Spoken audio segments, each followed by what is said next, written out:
Hello, ladies and gentlemen. Today is Thursday, August the 4th, September the 4th. This is the 9th month of the year. And today is Thursday. We are almost there. Tomorrow is going to be the week in review. And we're going to take on the entire week, what transpired during the week, who were the major newsmakers in the Republic.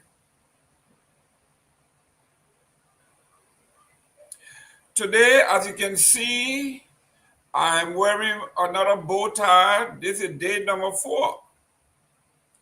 I am deliberately wearing bow tie all this week to irritate one Trocom page out of Minnesota. He picked on the Bassa people that would like to wear bow tie. So I am dedicating this week to Mr. Page. Mr. Page, if you are upset, he said Bassa people like to wear bow tie. I'm wearing bow tie all this week to irritate you, the Liberian men said, to make you vex. So this is day number 4.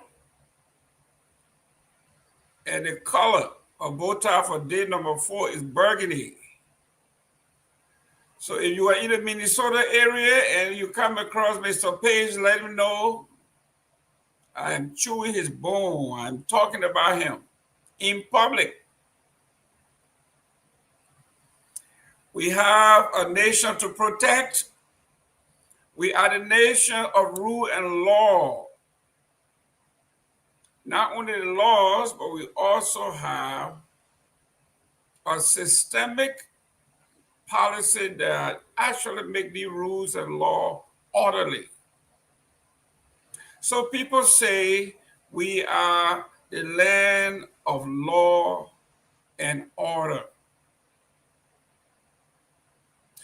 In this, I will go over some of the headlines real quick. It says scrutiny mounts over the Ministry of Youth and Sports on verified at-risk youth projects in Lofa. We are in the modern days where there are cameras everywhere. If you are going to make a claim, you better be ready, it better be factual and verifiable. So the Ministry of Youth is on fire. We will discuss. There is a huge tension growing at the University of Liberia, where the president of the University of Liberia accuses the finance minister for deliberately underfunding the University of Liberia to cause chaos. Today in the paper, we are finding out that there's a lot of questions being asked. Who are those that are sponsoring the student violence in the Republic of Liberia? We will delve into that. And obviously, the organization called CMC has responded to the national or international fracas that happened on the Spoon Network. The CMC as an organization has responded through a press release. We will be discussing that as well. But let me set the premise here. The CMC as an organization, it is very structural.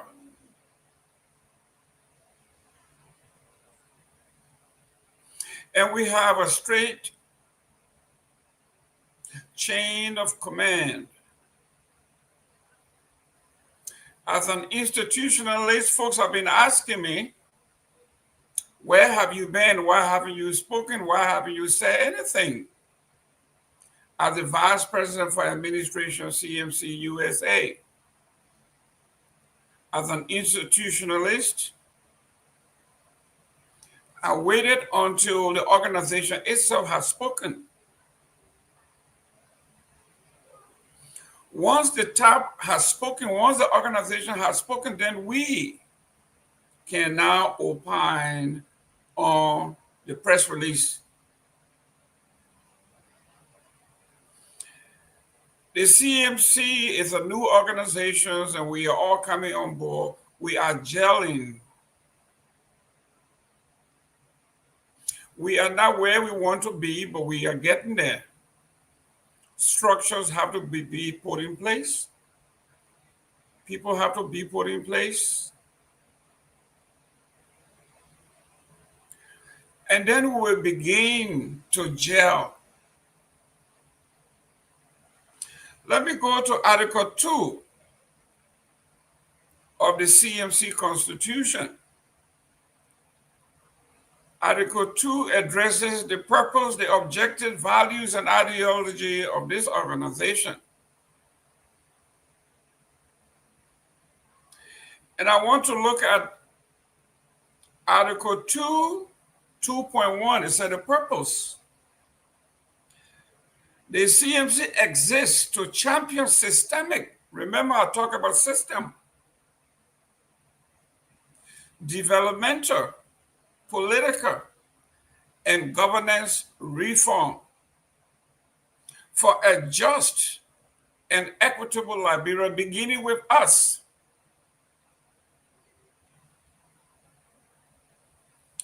And I will jump over and go to Article 2, 2.3. And it has to do with values. The CMC values to which we all subscribe as members of this organization. And it reads verbatim: the CMC values are integrity, accountability, transparency, equality, social justice, and national unity. So let's speak to our values.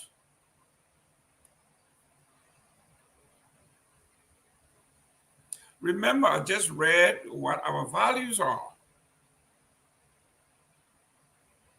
The values of the CMC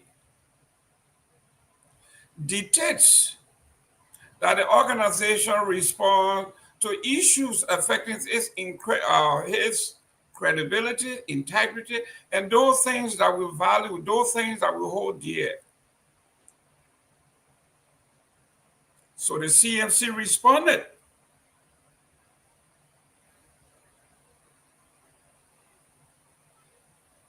What happened on Spawn between Dr. Richardson and our sister, Miss McKay, Jackie? It was unfortunate for two accomplished colleagues. Jackie is an accomplished woman in her own right, in every way, in real estate, in politics. Everything she has ever done, she has excelled. We respect her for that. Dr. Richardson, everything that she has done, she has excelled. And we have to respect her for that. And both of these women may be on the front line, are the arrowheads to bring systemic change to our country. At some point, they will be partners. As we speak, they are partners. They all both want to see our country trending in the right direction.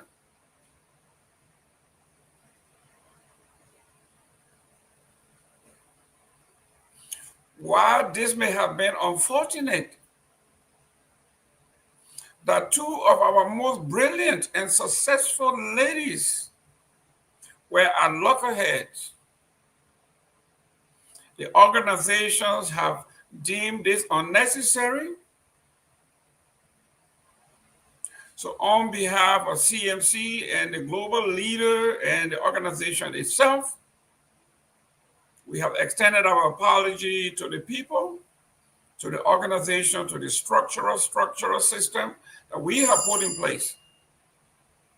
And those that were watching, those that were listening by way of radio,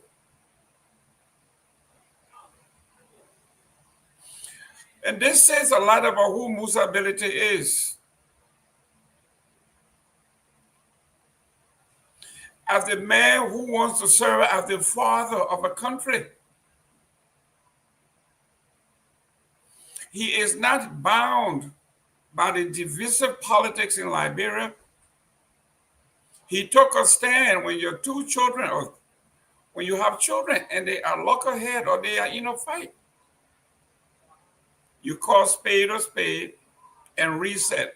That's what Musa Ability did.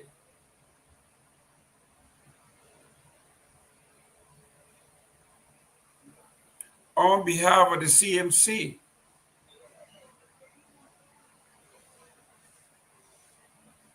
we are saying what happened was unfortunate. It shouldn't have happened. And I know for a fact that Dr. Richardson that I know,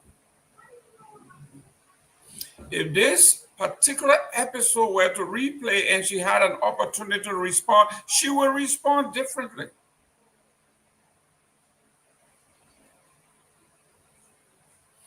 That's what sets us apart from the animals. We are human beings. We make errors, and when we err, we come out and self-correct.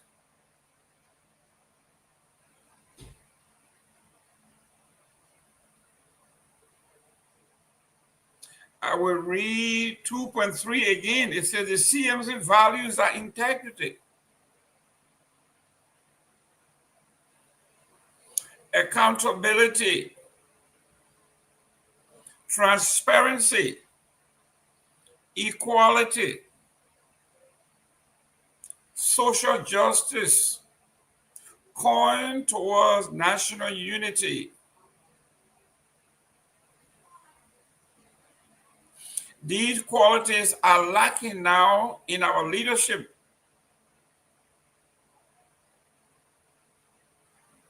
Musa Ability and the CMC have shown that they are more toward uniting our nation, bringing people together, as opposed to the Unity Party and Joseph Boakai, who thrives and lives on divisiveness, tribalism, sectionalism, nepotism. This is leadership, and we will have the rest of the guys as they join us to make their comments. Or whatever criticism you have for Musa Ability, this have negated that. Yes, I received several calls, texts, that he didn't go far enough, that hair should roll.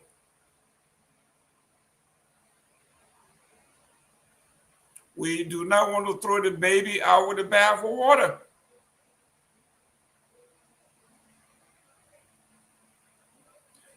Does the organization have a learning curve?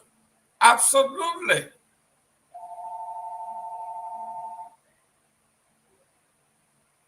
Dr. Richardson is a professor in education. We say they are educational and learning movement. This is a teachable movement for us all. How to engage the public, how to engage even our own family.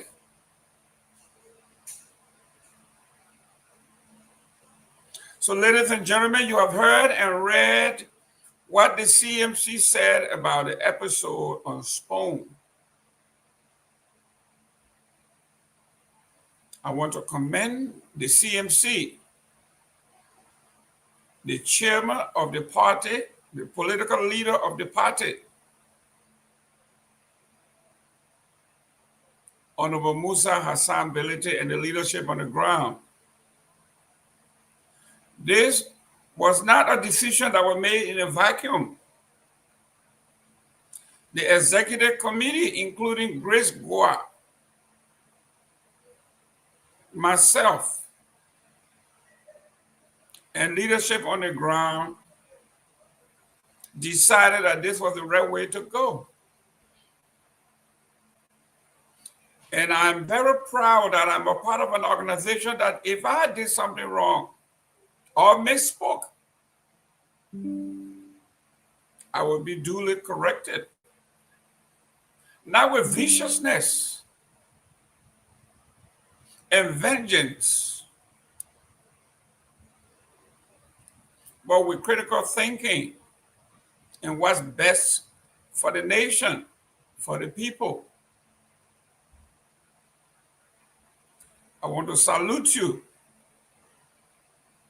A new organization that is less than 7-8 months is showing national leadership and pride. I am proud to be a member of an organization that does not hide from its own responsibilities.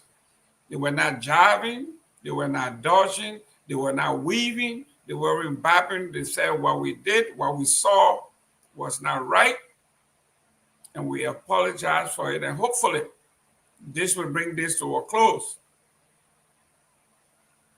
Thank you very much, CMC.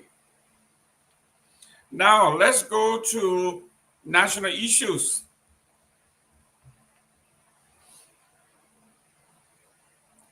There is this saying, you want to know the character of a man or woman? Give them power.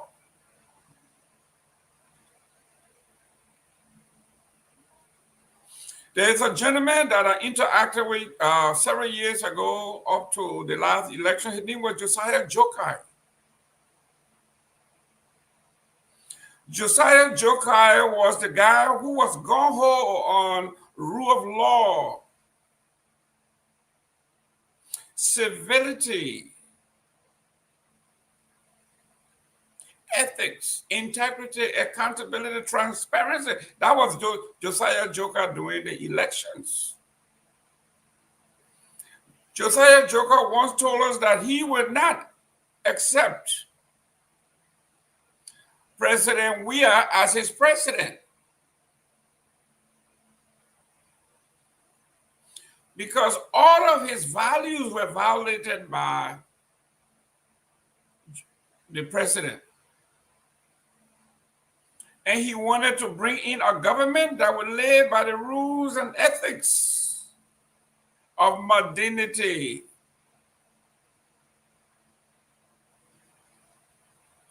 Josiah Joker came into power and he began to fire folks that were busy on their private social media pages lambasting the president or anybody in the administration.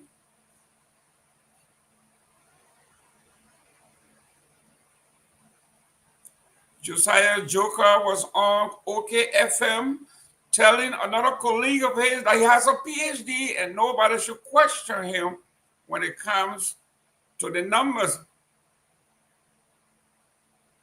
Yet his numbers were way off. So badly way off that even those who came to defend him dug a deeper hole for him. Josiah Joker said that he is in charge of 105 entities, to include LPRC and other entities, only to be debunked by Mr. Pewee on the scene OKFM. The LPRC pays her own payroll, manages her own payroll, and she is not part of the national budget per se.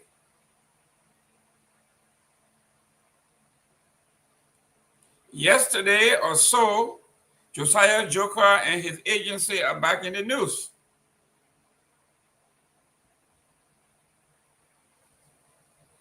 Information Minister Jerome Gayman ordered GSA dress code memo ignored.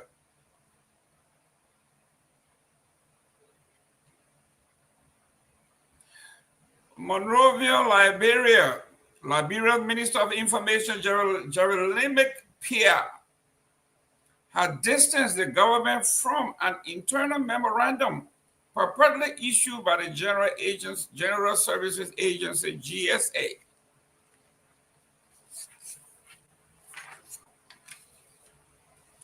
Minister Pewee, in response to the directive, while in conversation with Spoon Talk on the Spoon Communication Network, described the document, attributed to GSA as unofficial, and urged the public to disregard it. The memo dated September 2nd, 2025, and signed by Boima A. Soni, Director of Human Resources at the GSA, outlined a list of dress codes allegedly banned on the agency's premises. Can you imagine? These folks are saying, not in the office, but just on the premises.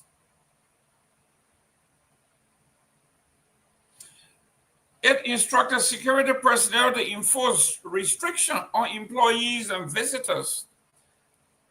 Even I, who is not in the employ, or Mr. Josiah Jokai, if I went on the premises and the police saw me, they had to enforce the law, including barring me from entering the premises.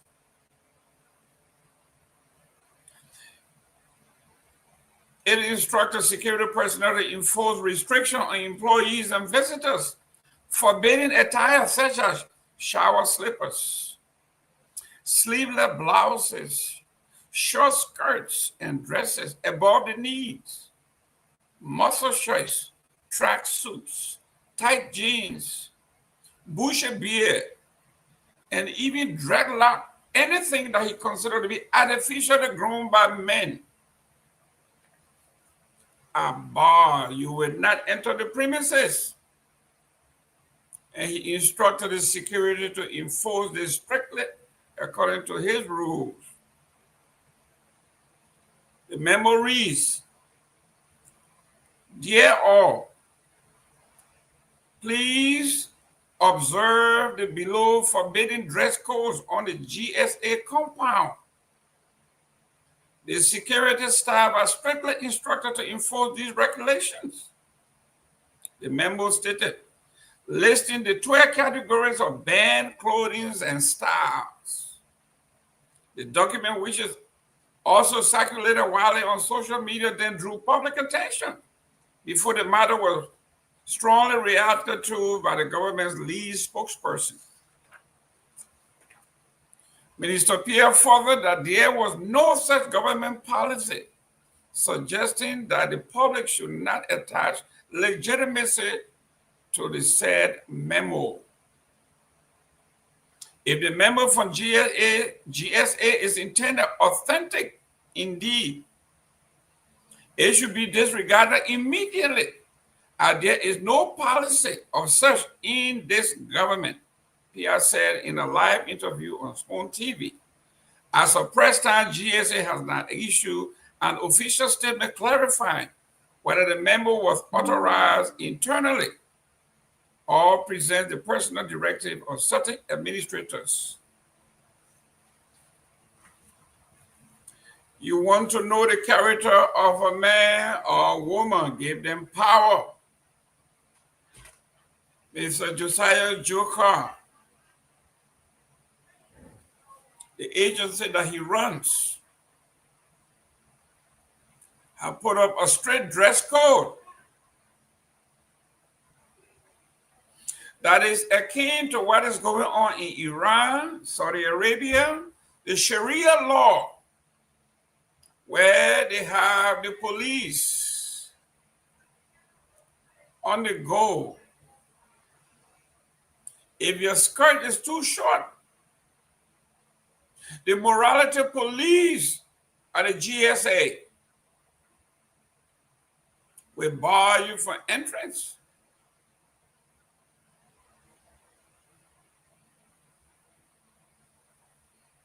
If your sleeves on your shirt were too short, You are not allowed. If you are a woman and your pants is a little tight,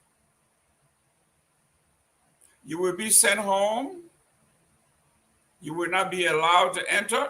You got to go and change.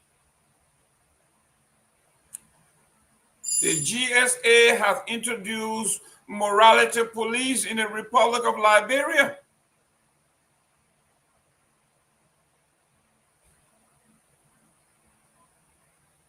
Flip-flop is not allowed on the compound.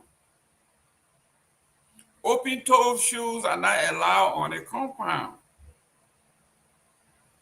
Not only to his employees, but to visitors. Anybody who is doing business, you are not allowed to enter the compound of GSA unless you met the dress codes.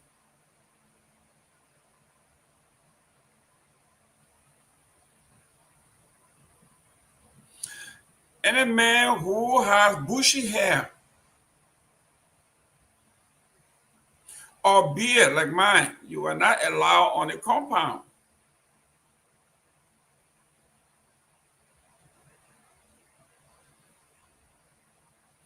If you had dreadlock, according to the memo, it is against natural law.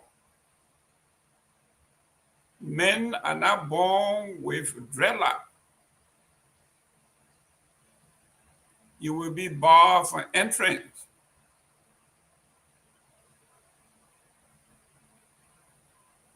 And he instructed the police to be very strict.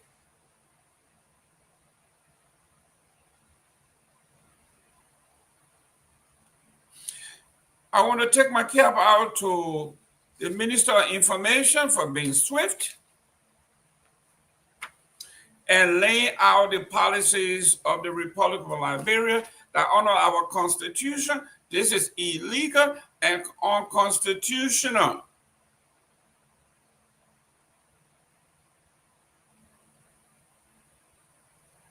You cannot bar me from entering a government premise or premises that belong to me, for which I pay taxes. At least in these United States, they tell you cannot come into a building shirtless. You have to wear a shirt. You have to be dressed. You got to wear a shirt and pants. The GSA, Mr. Josiah Joker, has introduced a Sharia law. And he has instructed the morality police at the GSA to look out for guys who wear beard, dreadlock, short sleeves, and women who wear skirts shorted above their knee to be stopped and barred from entrance. And if you are a female or male and your pants is a little tight, you are also barred.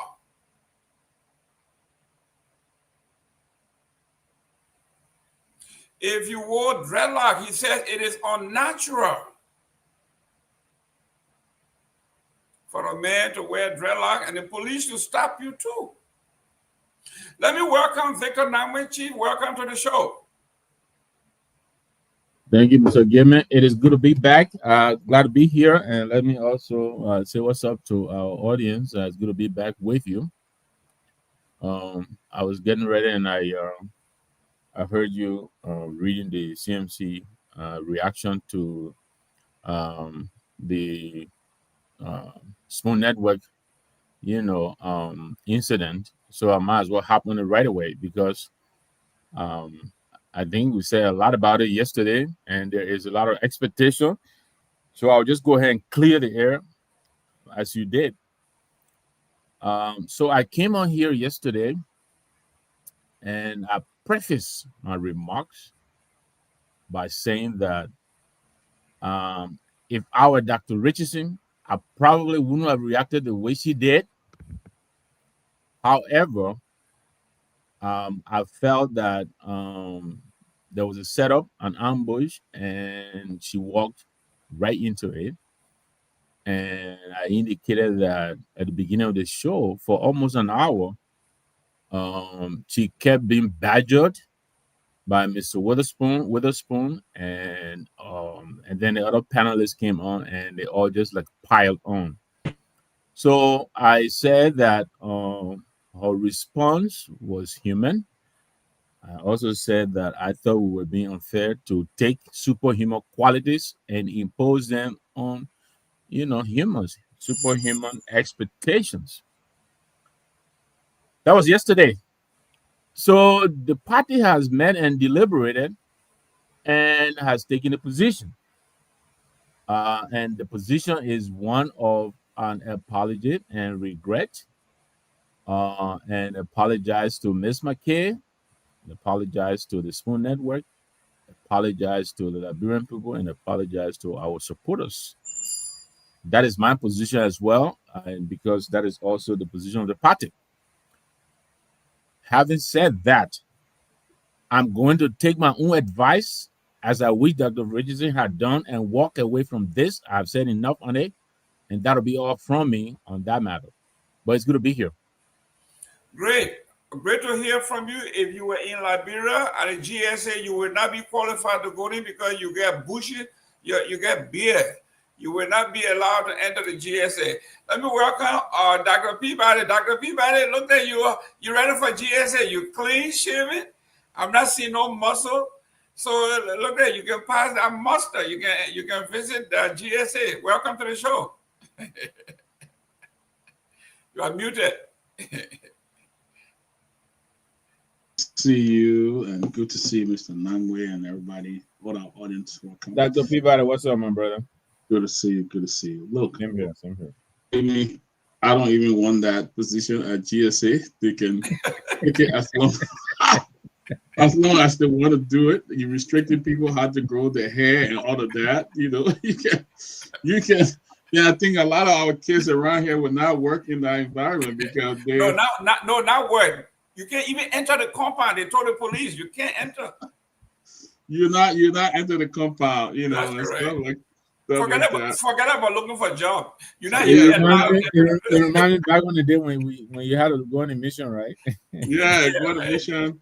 You gotta do your hair a certain way and stuff like that. Now these kids around here, we pay almost $50 every 2 or 3 weeks for them. They want their hair a special way. They got right. So, and one thing I learned in this country, you don't restrict people's hair. It's one of the most, you don't just tell people how to fix the hair or how to do and stuff like that. You got some of the most educated people. You see the hair. Look at Cornel West. Look at Cornel West's hair. Yeah. And other people, So I don't think the hair determine the person, they may have dress code, but I think they went too far instead of restricting people that you had to pay. You can have it paid and you expect them to be dressed up a certain way when they don't have to pay. Some people making $70, you expect them to use that money to buy food. That's a whole new ball game. But let me just say that you read the CMC form. I think that's the person most ability is. I think, and that's what CMC stands for. Leadability. I think they acted very, very mature. What unfolded was bad. And I think I hope other parties, when it comes to them, they will take that lead in responding, and because it takes only a real responsible group or a responsible person to admit and say, "Look, I wronged you." That's the best thing to do, and I think it shows the maturity of the party. It shows the maturity of the leader, his ability, his willingness to go that far. I think it's important, to say, I hope others can take cue from Chimability. I think Chimability is indeed, he doesn't. I mean, I can reference back to even his own son. When he had some issue with his son, he said, "The law is the law, my son will face the law," and stuff like that. And he doesn't run away from trouble or doesn't run away from problems. He's the kind of person who will stand there and deal with it. I think Chimability, we ought to say kudos to him for taking such a decision and bringing a closure to that and let things move on. I think it was the best thing to do. And I think he did it rightly by issuing that statement. That was the best thing he did. I think it was great. So. Thank you. And to my brother, Mr. Trocon Page, I decided to irritate you all this week, so every day I wear a different bow tie. Today is burgundy. So, Trogan, you're going to be upset because the whole week I'm going to be wearing bow tie to upset you. You said, "But some people let to wear bow tie." So I'm going to wear bow tie for the whole week so you can be upset. Listen, This is day number 4. Go ahead, wait, don't tell them Mr. Trogan. Go ahead, I'm sorry. No, go ahead. Yeah, go ahead. No, I want to thank my friend Fix Electronic, a fixture here, for reminding me today is the Eagles season opener. And I told you last night, I'm 8 going to be o'clock. here. I got it written right here. 5 I'll minutes. be You done. got to leave. You got to kick off at 8 o'clock. Go Birds. So it's going to The be Eagles and the Cowboys. Now, That's ladies and gentlemen, if you don't know who the Eagles are, they are the reigning champions of the NFL. That's right. They did something that people have not done in a long time. They brought the championship to Philadelphia.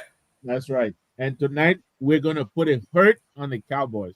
Let me say thanks to Joanne here for welcoming us and welcoming me. Let me say thanks also to Elvis, my boy Elvis Morris, one of the smartest kids I know. Elvis, welcome. Daniel, is that Duade or Daude? I'm not sure. Yeah, Duade, good guy. Very good guy. All right, Daniel, welcome. Thanks for joining us. Oliver Sacco, thanks for joining us. That's my little son from Ghana. Oliver take care of me when I go to Ghana. He takes me everywhere. He's at the airport waiting for me, and if you ever travel to Accra, I recommend that you meet that little man. Very honest. I was in Accra one time, and this is how I got to know Oliver. I was at the baggage claim. I just got in Accra trying to get my bag, and I dropped $100. I didn't even know. I put $100 in my pocket to go and cash to them. Liberian $100? Please, Mr. Gayman. Ghana is Liberian. Liberian is 1 cent. It's 1 cent. So actually, Oliver, I put that money in my pocket to go to the Forex Bureau and change it to take a cab to where I was going. And Oliver, at the airport, young man, hustling, trying to make it 1-2-1-2, found that $100. I had no clue. When I took out the bag, leaving, he came up to me and said, "Sir, you dropped your $100." And I'm like, "Where you from?" Where you from? He said, "I'm from Liberia." He said, "Oh, we live on the camp." And I said, "Oliver, okay, let's go. Take the bag. Let's go." And since then, Oliver has just been my family was in Ghana in July. He was there. He took care of them. Took care every time I go to Accra. Yeah, this young man, because it was the first time in a long time that I've seen a very honest man found $100. Somebody who didn't even have $10 in the pocket to go home or to even buy food to eat. Found a brand new $100 bill, and his honesty today have earned him a lot. In fact, he's part of our family now. My wife and my daughter just love him. He's part of our family now. I just left him yesterday on Tuesday. He dropped into the airport. That's good, man. That's good. Good man. Very honest young man. There's still very few good ones among us. Yes. Yeah, I might get his number. Usually we go to Accra. We usually, we start in East Legon, Okay. For years. Oh, he will. I'm telling you, this young man is so honest that I don't have a problem. So I land and get up at the airport. I give him all my bag. Every bag I have, Oliver controls it. I'm going out to eat. He pays and everything. I don't have a problem leaving anything with him when it comes to. He's very, very honest young man. So he has become our son now. So we love him and we support him. I love to have his contact, Dr. People. I love to I'll definitely do that. But very good kid. Somebody you can rely on. Yeah. Absolutely. Excellent. Now, the Eagles tonight, they're going to be giving you your rings and the beautiful passion tonight. Please don't let the Cowboys spoil your night. You can't. They're not going to spoil it. I can tell you that. You see me wearing my green T-shirt? You came in and I said, "Okay, Dr. People, I remember I'm wearing my green pants. I didn't wear green T-shirt, but I'm wearing my." They cannot spoil this night. Excuse me to the audience. I'm sure they're going to put, but I'm wearing my green pants here. It's Green Day. And yeah, it's gonna be interesting tonight. It's a home opener. It's hard for us to lose at the link. So that gives me some amount of confidence. And I'm also seeing the team practice and the way they've been preparing. We retained almost all of the guys from last year. So that is also very encouraging. So we'll see. I mean, the Cowboys, they love one of their best. Yeah, I don't know how that happened. They let passing go. So, I mean, he was putting so much heat on Jalen Hurts. And now we don't have to worry about him. I mean, so we're confident going in tonight. Tomorrow we'll be here talking about that game, I'm sure. Excellent. And if you're down south here, we are all Miami Dolphins fans, and we are looking forward to putting up a good show this year. I haven't heard about them for a long time. My wife is asking whether the Dolphins still exist. They still sit the water dry. Listen, you still got Tyreek Hill? We still got Hill. When you're arrested, you still got him. Listen, the reason the police put him over is he got a funny hair, just like Josiah Joker people chasing. Just like we're talking about hair, right? Yeah. What you doing in that Lamborghini? You stole this car. Your hair looking like that. The police put us there. Hey, who car you got? He said, No. I'm Tyree Hill.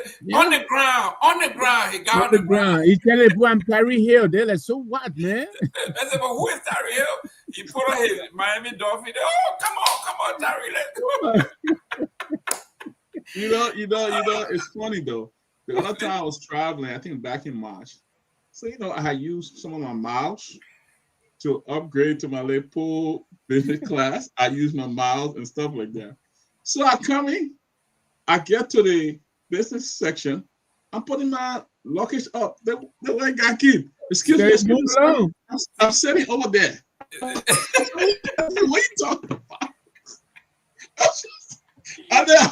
I know you got the money, but I just did my small upgrade. Y'all got the money. The guy told me, excuse me. I'm sitting over there. So you miss your seat near the bathroom, way in the tail section. Look, they don't let you use the first class bathroom. They don't let you put your luggage in the overhead bin. No, you can't do that. Okay. I don't know. They just look at us different. You don't look like somebody will fly business No. or first class. You be there in session J. Listen now. John Ryan from DC to Philadelphia. That almost ain't nothing. That a 20-minute ride. Listen, if you are going to Colorado, if you are going to Vermont, they will let it slide. But you going to PA? You going to Philly? Hell no. Yeah. It's like say I'm going to Newark, New Jersey, flying first class, black man. Excuse me. Yeah. But ladies and gentlemen, welcome. This is a great show. Excuse me, guys, when you are tuning in, please let us know where you're tuning in from so we can send a shout out to your people back there. Right. You see this guy right here talking about Philadelphia. You're talking about the Eagles. On Saturday, he will be talking about Penn State University. These are powerhouses. And then when you come to Florida, we'll be talking about the Miami Dolphins, the Miami Heat. We'll be talking about Florida State University. We're talking about the Gators. We're talking about the Seminoles. So this is who we are. So if you are in any state, please list where you are calling in from, where you're tuning in from. Even if you're tuning in from Grand Bassa, let us know. Because we used to have a team in Bassa called Best Star. The Stars of Bezon. Best Star or the Mighty Sparrow. Those teams are... Sparrow was a strong team. That's correct. So we still have those. If you're from Monrovia, you don't want to call Monrovia, you are IE person, put it there. The Yellow Boys, so we can say that. Or somebody calling in from, Lone Star took 3 versus, Lone Star beat Tunisia? It was a beat Tunisia. Tunisia No, whipped them. the last I heard, Tunisia up 2-0. They whipped Lone Star 3-0, man. Or the Lone Star took 3-0 versus, Sex Electronic, you might be speaking crew. The way you make it sound, I thought Lone Star won a better dance to be told that we just got whooped. It's all right, we're getting there. But ladies and gentlemen, we have some great show for you when the rest of the guys come. Mr. Nagbe, something that is trending in Liberia. The University of Liberia, the president has gotten down to business. She is saying that the Minister of Finance is deliberately underfunding her budget to make her fail. And then the Liberian investigator went a little further and began to ask, who is sponsoring these students' soup? Who is sponsoring soup? Student party facing scrutiny over chaos at the University of Liberia. They have gone there and done what the Speaker Kuhn did to the Capitol Hill. They took a welder on campus and broke the president's door. They took a professional welder with them and unzipped the doors from there. The audacity of these people that call themselves students. Yeah. It's the same group that left the university campus, went to LFA, and went to arrest the LFA chief. Can you imagine? Raji. So the question they're asking, who is sponsoring the soup? And this is written by David Major. He says that the University of Liberia remains the country's largest hub for developing talents and leadership. Like its students and faculty, many agree that it is time for the institution's condition to improve and align with contemporary realities. While this belief is widely shared, the questions of how remains unresolved. It calls for not just words, but practical action through collective effort, including student participation outside of the classroom. However, student advocacy, though vital, have increasingly been overshadowed by politics that extend beyond the campus, often culminating into chaos and vandalism. This remains a serious obstacle to the progress that we all sought. Who is supporting the soup? The Student Unification Party is the largest student political group at the University of Liberia. A frequent disruption of academic activities such as calls for the resignation and removal of the university's president have raised questions about who is backing the party's leadership and members. SUP militants besieged the Capitol Hill campus, broke into the office of the president, and demanded her resignation. The group used a welder who reportedly acted upon the desire of the leader. The SUP chairman, Sylvester Pewee, accused Dr. Myean of corruption, neglecting the university's issues, and receiving an extensive salary and benefits of $15,000. However, no evidence has been provided to support the corruption allegations. The university, a state-owned institution funded by legislative appropriation, continues to struggle with chronic underperforming or underfunding that leave long-standing problems unresolved for poor infrastructure and lack of maintenance and amenities and the disparity in staff salary.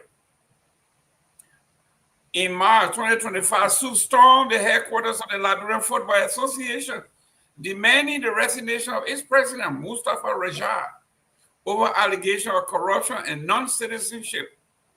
The militant damaged property, injured staff, and forced Rajah to go into hiding for days. Mr. Nagbe, are we a nation of laws, or we are a nation of strong men? This is unbelievable what these people are doing. Yeah, and let me open with a full disclosure. I come from the student activist community. During my day, I and my colleague, we founded the Democratic Union of Students, the current legal advisor to the president, Bushu Keita, was the candidate we selected that year. And so that's how I even met my wife right now as well from the student activism. I was one time vice president of LINSU, the Liberia National Student Union. I was vice president for international affairs. So I appreciate the student activism, community. I empathize with them. They usually speak out for the plight of the students. But it has to also be said that there are some of our brothers and sisters who have made themselves career students. You're talking students who go for a 4-year degree and take 10 years and they still at the University of Liberia. Why? In this country, they will audit the university and close it down. Because first of all, when you are here, you're on student aid. That's money that is wasted. 10 years you are at a university, you can't graduate. Some of these brothers and sisters, they have absolutely no business being at the University of Liberia. And I wish the government would look into that and expel some of these people. Some of these people go over there and make a political career out of just making so much noise at the university. Where does the University of Liberia student, where do they get up to go and attack the offices of LFA? Renji. What is that? What does that even have to do with the University of Liberia? Why? Is did the president of the university set her own salary? I don't think so. If they're angry, let them go to the legislature or go to the executive. Why they taking welders and going to take the woman's that's vandalism? All those people involved should be charged. They should be charged and sent to court and sent to jail if they have to. That's not activism, that's vandalism. We have to draw the line. Now, I'll be honest too. There are a lot of us who came out of the student activism community who are in this government right now. The president, political advisor to the president, Samuel Kofi Wood, he came out of the student community. Alari Toba, he came out of the student community. There are a lot of them. The Garguah right now, who is also the fundamental, they all came out. It will not be a stretch to say they still have linkage to the student unification party. And if they do, they need to tell these kids to knock it off. They need to tell them. I hope they are not enabling what they are doing. And I don't know them to be those kind of people. I know Alari is a very sharp, very, very sharp fellow. He's an activist. He stands for what is right. I don't think they have a hand into what is happening. I think that's a good question. We need to find out who are the people who are emboldening these students. They're attacking people's offices and everything. That's vandalism. That's not activism. Let's not confuse it. Let's not. So some of those people, they need to audit their academic records, and some of the people who have stayed, so they need to expel them. Let them go somewhere else. They need to leave the university. They don't belong there. They don't. So it is very unfortunate. But the university president, the salary, the woman negotiated a contract, and her salary is set, not by her. They need to call on the government to fund the university. The university got $33 million. I think it's going to budget. What is $33 million going to do? The president alone got, the speaker and all the people, 5 of them combined, they got over $11 million out of the budget. The speaker, the vice president, the deputy speaker, the president, there's a lot of ways that could be applied somewhere else. So the problem is not with the university president. I think they're looking in the wrong place. But I said it here and I said on the network that this president, her success would not come from her looking to the legislature or the finance minister to fund her. I read her resume, part of it, and she had an extensive background in grant writing. And I said to myself, she needs to really emphasize that, go out there and find money if she wants to do those things that need to be done at the university. If she depends on the government, they are going to suppress her. They're going to cow her into submission. They're going to defund her because what she's accusing Garguah for is exactly what we're saying. If it is true, he's undermining her position at the university simply because they may not want her to be there. And then they send a little action brigade, the student, to go and agitate and remove her because obviously they may have somebody of interest that they want to go to the university. I think all of this is really unnecessary. If it is true, and I really hope someone will look into this, but I maintain those people who have been at the university longer than 4 or 5 years, They should kick them out. They don't belong at a university. Dr. Peabody, it says here that the incident now targeting Dr. Myean have few speculations about who gave UP, the SUP, excuse me, the power to act beyond campus boundaries with such impunity. Where is the police? Where's the law? In this country, the president went into her office and locked the door, fearing for her life, and you bring welders to break into the place to remove the door by force, going for her. That is a threat on her life. Just what Mr. Nagbe have said, Mr. Gayman. This is criminal. This is a criminal offense. Buckery, you going somebody and busting somebody's door. I absolutely agree with you. It's criminal. Yes. And the thing is, my fear is this lady who come with a lot of experience. I think she come with the honesty of wanting to build a university and restore Liberia. And my fear is that they will discourage her and she will run away. She'll like, I don't want to be part of it. I don't know since when the student is the one who decide how much a president of a university make. I don't know. Maybe only in Liberia that happened. Only in Liberia that would happen, to decide how much to make, and it is wrong. But universities should have a whole security detail. They should have a whole police force, university police. And I know University of Liberia had that in the past. I don't know whether they have that now or they just sat there and let people do their own thing. But for these students to go with a welding machine to break the door, so it seems that the president is not even protected at the university. Her office, the president of the university office, the student can go there and do it. I think it's sad for our country, and that's why we see a lot of our young people. Like Nagbe said, I have been to that university more than 7-8 years. Who stays in university 7-8 years? They are overgrown for that university, but they don't want to leave because they want to be part of that noise, soup, and this chanting these African freedom stuff, Luta, or this and that. But this is criminal nature. This is a criminal nature, to have somebody there. And every time the serious ones, their education is disrupted by these children. Every time the government delays salary, they jump there again. If they won't happen, how much $15,000 to pay somebody to be president of a university that they're going all over the place trying to bust through? I think it's a different motive. I don't think it's about how much this woman make. It's about people who probably don't like this, because when these people come in, they are very straightforward. They tell you how to feel. This should be it. That should be it. And other people who have been sitting in that area forever and don't want any change, they'll try to undermine them to do things to sabotage them. Our university is suffering. The building up there that she talked about, that needed $3.something million to be renovated. Okay? The budget, they gave her only $33 million out of the $40-something million budget. Look at the University Liberia budget. Then we talk. The University Liberia budget should be at least $80 to $100 million. It's not even there. This lady will write grant. She will use her network outside to do things for the university. But what I'm seeing now, look, they will continue. If nothing is done, if these children are not persecuted, those who went in there and bust this woman door open, I think they should be automatically expelled from the university.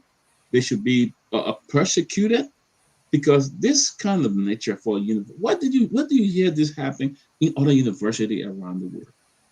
Every month there's some kind of demonstration going on in university. It has come to the point that the children don't even care for school no more. They don't even care. Every one of them want to be in this politics. They want to be seen as some activist or something like that. So the education, they don't take it serious. They don't.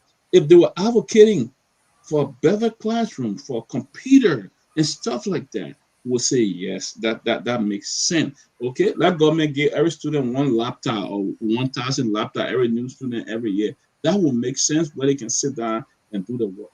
But now, what does SUP have to do with LFA to go there and demonstrate? What does that do with LFA? You say you're student at LU, you leave from there, you go to elephant to go and demonstrate, almost destroy. Every time they get out there and say they're demonstrating, they destroy the very place that will go so Brand after new. you. The elephant got a new Yeah. office. They Yeah. destroyed. Every time they say that they're demonstrating, the very classroom that they will sit in to learn, they go and break the whole thing. Is that the way of expressing your displeasure? Is that the way of showing it? And the police sit there, they do nothing. In fact, the police is not even equipped to deal with these kids. You send 50 policemen there, none of them got a gun, got anything on it. Like, man, when you don't have a gun, they will not be afraid of you. They will not be afraid of you. I'm not saying they must shoot them or do something to them, but when you don't have gun and things, they will not be afraid of you. See what happened in the verdict now. This letter will be discouraged and leave. Who else you will bring there? Look, my in-law, Dr. Emmett Dennis, when he was pretty late, he said, he came out one time, was sitting to a house in New Jersey, and Dr. Dennis said, the university got a long way to go. He said, we do have funds to give students scholarship. He said, but they don't want to apply. They sit outside and demonstrate all day and talking politics, reading big books and yelling all. But we tell one of them sit on the computer and apply for some of this grant to help them at school fee, they can't do it. They ain't able to do it. And I will see a lot of graduates from the University of Liberia today that pretty much know nothing. Nothing. Our young people, those who are serious are being suppressed by these children who continue to disrupt classes, do this and continuously disturb. You got a very great president, from the U.S., well-educated, experience. She want to bring light to your university, expose the university. Our university, Liberia, is. I know people don't like me saying it. It's one of the least in West Africa, and we continue to put it down. The kids that come from LU and go up there and do well, those are kids who are going the extra miles of studying. You don't have dull kids in Liberia. The kids are very smart, but they don't have the opportunity. And then combined with another element who continuously disrupt classes, breaking the building and doing everything. It's sad for our country, and the government don't put their foot out. That they will leave, they will bring their own people in, and they operate the way they will operate. It's sad for our country. Mr. Nagbe, I think this is what the newspaper is saying here. It says sources inside LU told the Liberia investigator that some administrators are secretly supporting suit to destabilize the university and weaken the president leadership so they can bring in their own. And then again, if you look at the national leadership, when Kofa office was being broken into, isn't the same thing that these guys went, they brought welders, they brought carpenters, they brought people, said, break the door, broke the door, took everything that belonged to Kofa and threw it basically in the streets. So then the speaker turned around and installed his own door in front of the whole, remember he installed a gate and said nobody will enter. Yeah. Same scenario here. And then he took Kofi and threw them out. And not only that, Yaga parked in his space. He told to put a drill in Yaga's car. In spite of the fact that he could have towed the car away and moved it, but no. The drilling thing, apparently that's their MO. They got to drill something before they move. I'm getting ready to go to Delaware and drill into Jackson City to get him to get on. Come to the show early. Well, thank you, gentlemen. I'm happy again to be back on the show. The topic under discussion currently is very important. I think one of the things that we are missing in this whole discussion is the fact that over the years, the University of Liberia has been politicized. It has been politicized in such a way that people use the university as a platform to launch their own political career. We have seen that from the 80s, and we saw it during the 90s when we were there. From the 80s when we were there up to the Civil War and the 90s before we left, the University of Liberia has always been politicized. And now, as you are saying, with respect to that article, that there are some elements at the university who are secretly pushing the Student Unification Party to cause disruption so as to what? to weaken the presidency of Dr. Mapanyang, make her appear weak, frustrate her, and then she eventually leaves the university. And then when she leaves, then they lobby with the current administration, then whosoever they want is installed as president. It is sad for our country.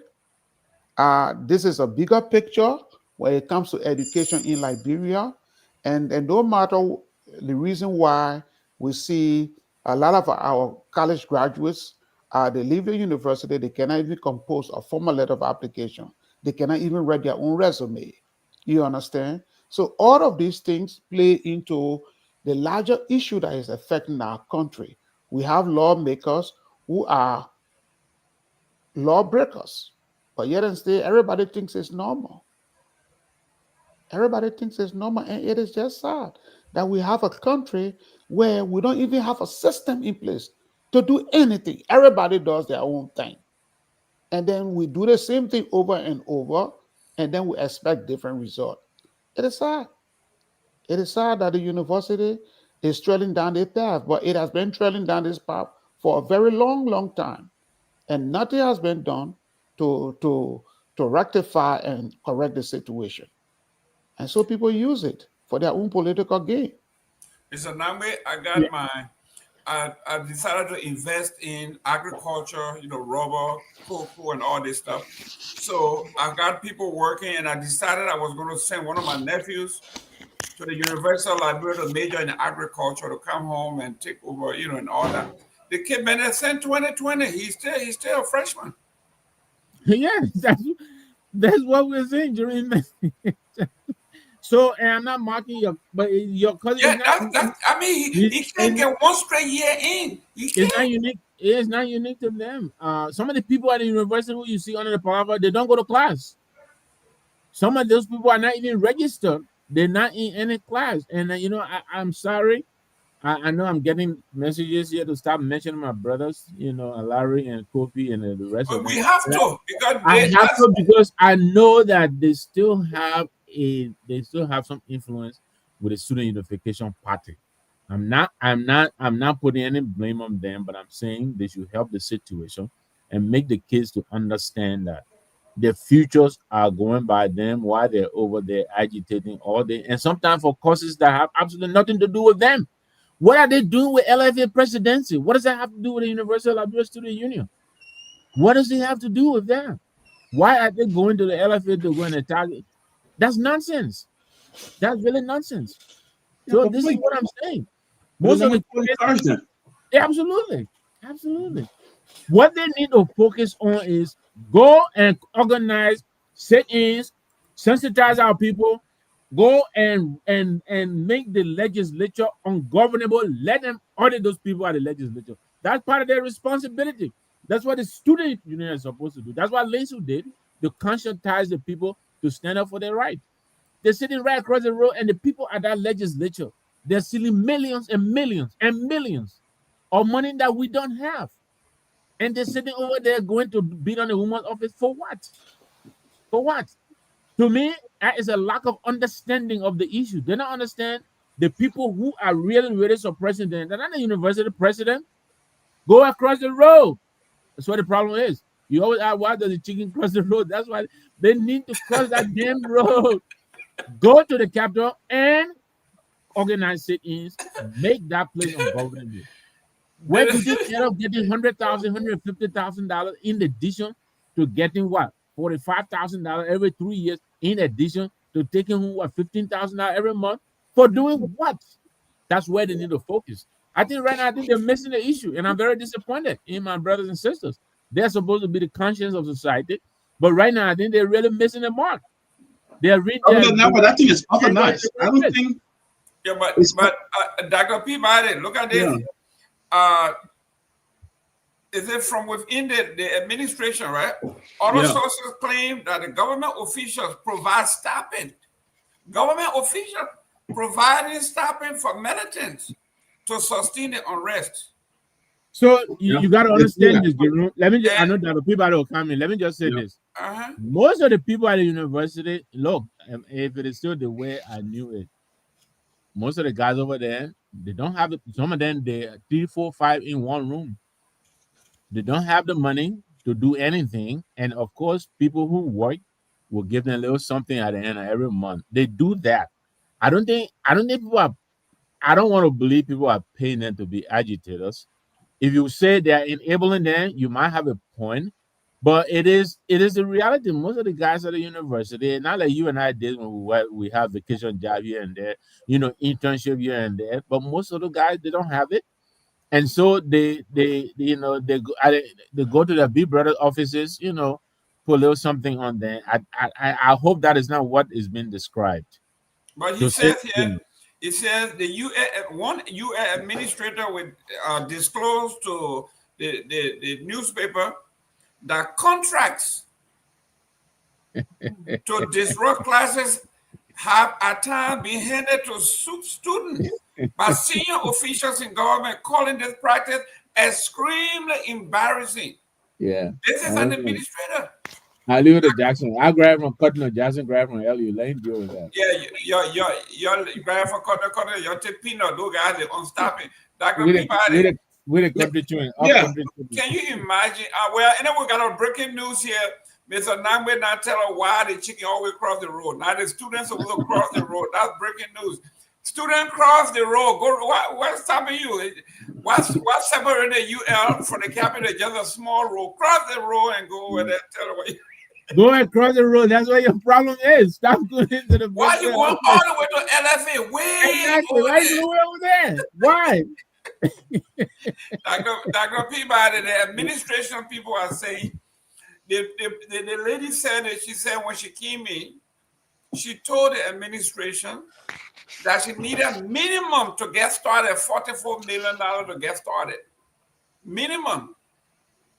She said what they gave her is only enough to pay salaries. And she said this is microcosm of the national government where 95% of the budget goes to perks and salaries. She said this is exactly what's happening to me. So she doesn't even have time to settle, to write grant, to go to these seminars. You got to travel extensively to go and get money. I know our president of the university, sometimes they go for a whole year. Yeah. Bring in money. Yeah. This woman cannot leave the University of Liberia for a year traveling. They don't have the money. She's underfunded. So she's accusing Garguah of underfunding, deliberately underfunding her to fail. So there's a section of the government that brought her in, and there's a section of the government that do not want her. They want their own people there. So they want to make it almost unbearable that she would just quit and leave. It looks like this is a strategy here. How do you go to somebody's office and the person got an iron door, you bring welder, and they weld in the door of the... I mean, where is police? These people where the security in the campus? Exactly. We are talking about brazen. These guys know somebody backing them. You would not, you would not do it.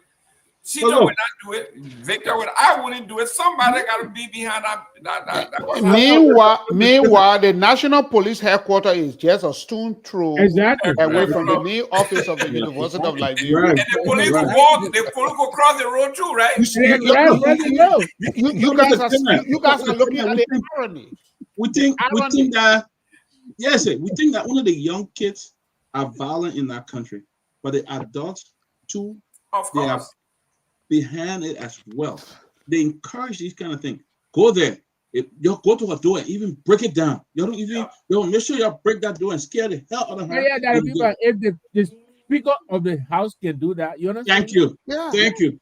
If the speaker of the house can do that. We saw that thing on national TV. Every time I see it, it reminds me of how President Doe was butcher and put on national TV, YouTube, all over the place. Every time I see that video, the thing is, these people are aware, they know what they're doing. They're just trying to scare that lady out of there so they can come in and have it. It doesn't matter. She's not from Liberia. She's married to a Liberian. She's married to a Liberian. It's complete hooliganism. And it is sad. Yes. It is sad. Very sad. Look, and the allegation that the Minister of Finance is deliberately refusing to fund the university with the hope that this woman will not be successful. Yes. That's a serious allegation. And that's his school. He And graduated from there. And I just said it. Most of the guys at the University of Liberia, they use the university as a platform to gain national notoriety so that they can get lucrative government jobs. Yeah. That it has happened in the 80s. That's it, from the 70s to the 80s, the 90s. We are in the 21st century. It is still happening. Garguah was once a former student of the University of Liberia, also student union. He also decried Charles Taylor, and I remember I was in that hall when Taylor had his the 2024 conference, a Liberian conference at the United Conference Center. 1994, you mean? Not 1994. That was not 1994. I think 1997 or 1998. Okay. Garguah went on the platform and accused Taylor of globe-trottering. He accused Taylor of globe-trottering, traveling around the world without funding the university and while providing basic services for the Liberian people. Taylor took issue with him. Now he's the same person now. He's handling government coffers, making government appropriations, and what is allocated in the budget for the University of Liberia, he's not providing that. That's a shame. That's a shame. If we want to move Liberia forward, everybody has to be committed to moving Liberia forward. But all of these games that they are playing, you know who I blame? I blame the president. I blame the president because it seems to be like he's out of touch with what is happening in the country. Exactly. I think he is. He's out of touch. How will you bring somebody from the United States and lure her to Liberia to serve as president of the University of Liberia, and you just leave her for her to be on her own? Yeah. Really? Yeah. Victor, let's close on this one. But the guy said, the administrator said, there are young people in other countries who by 20 or 22 already have a master's degree. Yeah. But here, our students lose years to protest and shut down. He said, the teachers are paid regardless though. But then students strike. They waste their own time. They are not even thinking about that. Now, you can strike all you want. You can close down university all you want. The teachers that are giving you the support, they're getting paid. They're getting paid, yeah. They are not being teaching you. They are getting paid. And you're overgrown. You come here now. You came here maybe 19, 20. You're 27. You're still freshman. Yeah. But the thing is, kids. That's what it is. And to Jackson's point, I mean, right, just this very few days ago, $2.8 million that Garguah approved. There's no trace of there's no paper trail. You think that $2.8 million that could not have gone to at least refurbish the university? I mean, look at the pictures we saw. The pictures we saw over there, they don't fit to be to represent a toilet. Not to mention the university. It's bad. You know, and that's the sad thing about it. That the people, most of these guys right now in government, they all came out of the University of Liberia. Yeah. You know. Few years ago, they were all demonstrating for better facility. You know, so you know, I mean, I agree with you, Jerome. I think our brothers and sisters, first of all, they need to work on identify the source of the problem. Two, those guys and girls who are calling them, you know, who are behaving like career students, they need to get out of the walls of the university and go and get a life. Yeah. Go and get a life, get a real job. You know.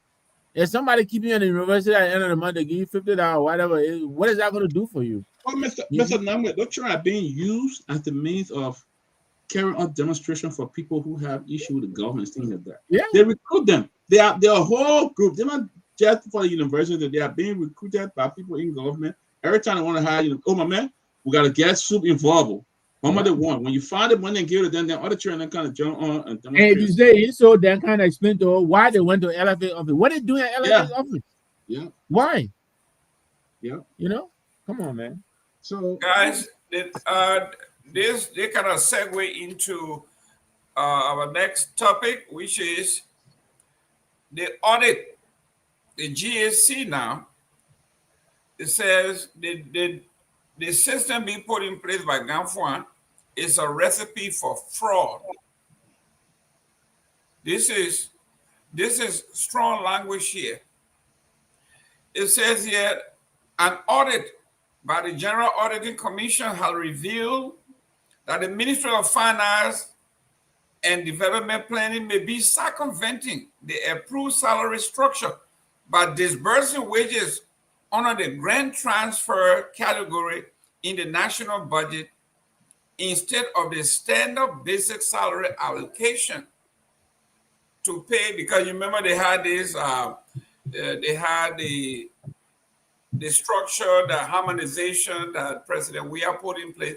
Now he has begun to circumvent that by paying these people extra money on a grant allocation as opposed to the standard salary line item, and he is being busted. And it says here, the GAC report warns that this misclassification of expenditure creates a recipe for fraud, potentially enabling fraudulent financial reporting if used to conceal over or underutilization of funds. It also noted that management could exploit the system to release additional salaries that do not comply with the government harmonized pay structure. Here we go. The government had planned that they were going to reverse harmonization. Since it's a legal document and it's by law, they cannot reverse it. So what do? They create extra salary bracket under something called a grant allocation to the same people, making up the difference. Dr. Peabody, this is terrible. What is going on with this, our educated class? This is fraudulent. This is fraud. You know, Mr. Seaton just said something. Where's the president? Dr. Peabody, I'm talking to you. You can hear me? Yeah, I can hear you. I think Mr. Seaton just said something. He said, where's the president? The president out of touch. You know, President Sirleaf would normally, her credit, she would review these kind of things. She knows exactly, because she came from that financial background, she would know exactly what is going on, all of that. But where are the advisors? Where are the people that the president has appointed to really report to him and tell him this is what's going on, what's happening in his government, when it comes to the financial aspect of it?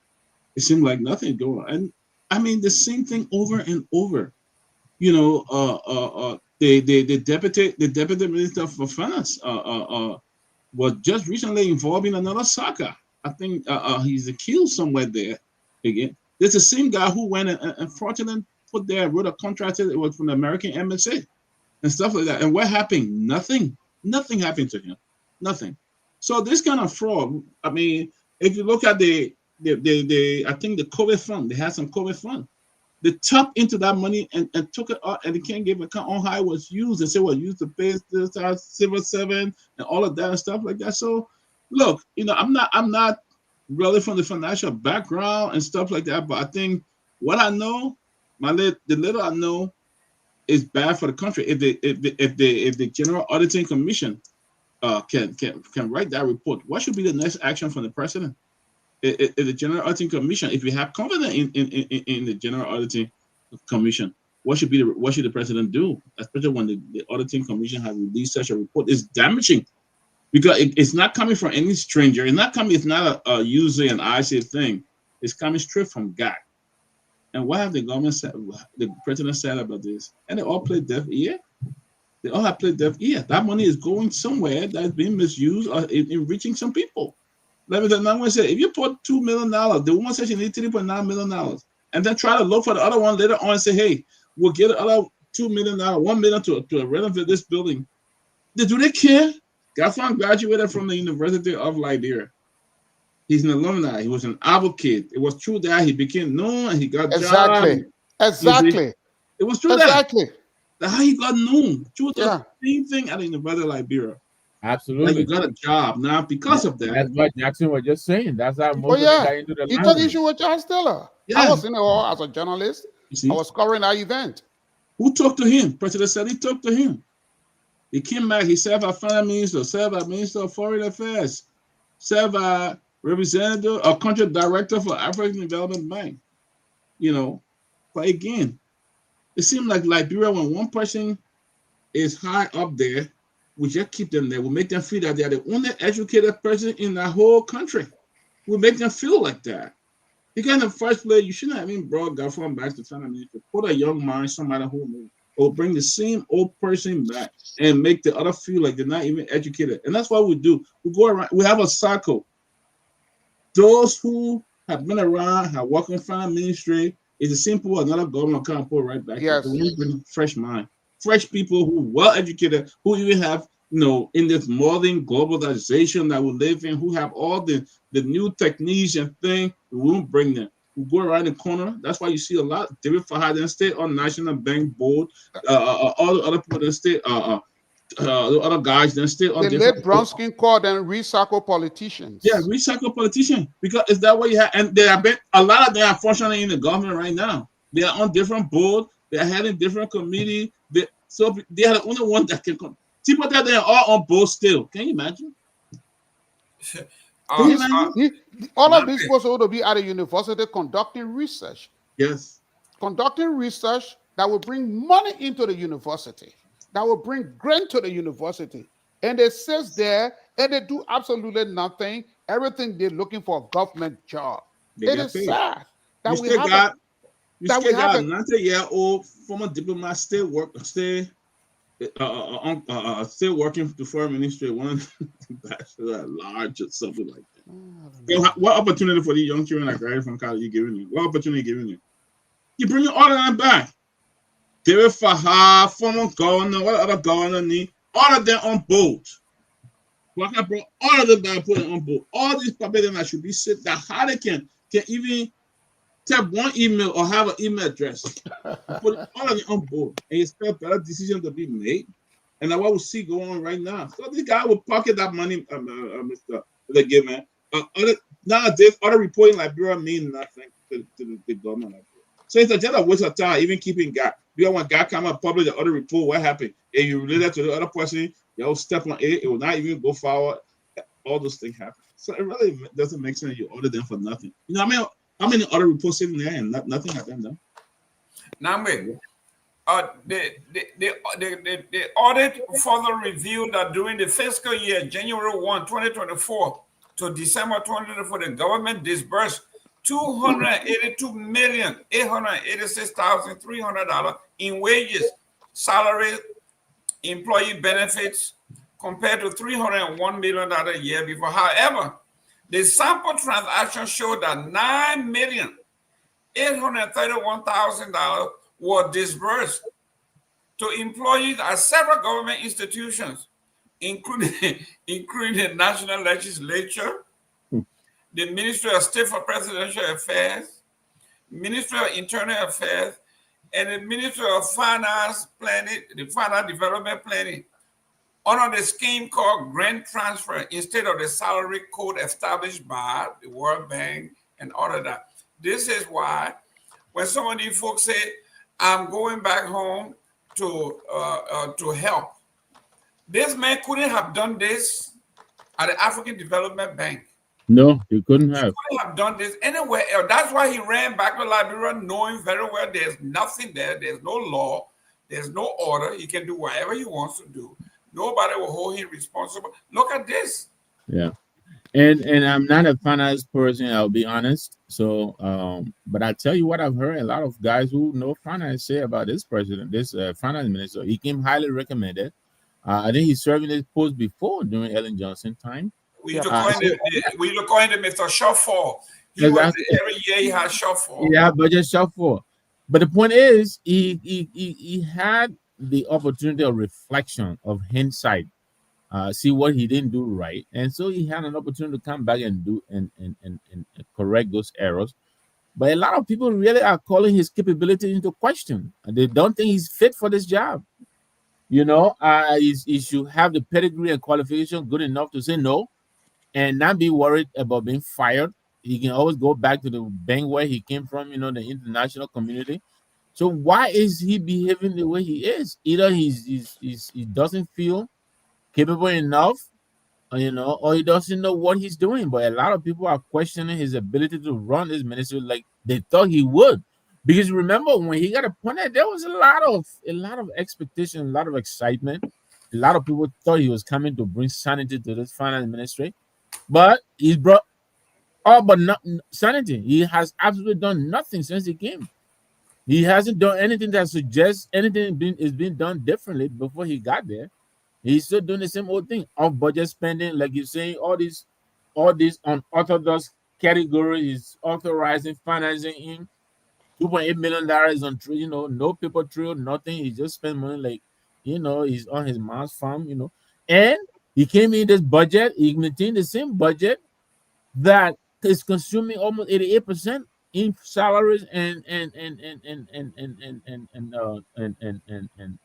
repetition, whatever we call these recurring expenditure, scratch card and gasoline and all of that. 88% of the $880 million is going to just this waste, unproductive. This is no renewable, nothing to be accrued from 88% of the $880 million. It just goes to gasoline, generator, Patrick Honda generator, Garguah generator, scratch car, gasoline, salary. 88%. Only 12% of that budget is left to do everything else. But listen, according to what we are reading here, that 88% is a fraud because they have another whole line item of $10 million to themselves. Exactly. When you add it to the 88, you're talking about over 90%. You know how people to steal that country. Yeah, can you imagine? And now the legislature is calling for a recasting of the budget. Yeah, because they have already spent what was appropriated for them. They're looking for new sources of funding to Can you imagine that? Some of them have already gone to Lebanese people and credited 5-6 months in advance. Yeah. And meanwhile, our people continue to languish in abject poverty. And the university student going to LFA office. Yeah, the university student going to instead of going. Well, they got to call for a recap. Instead of going to the Ministry of Finance, demanding the Ministry of Finance to fund the University of Liberia, they go to the office of the LFA. The question is, what is the motivation? It's a distraction.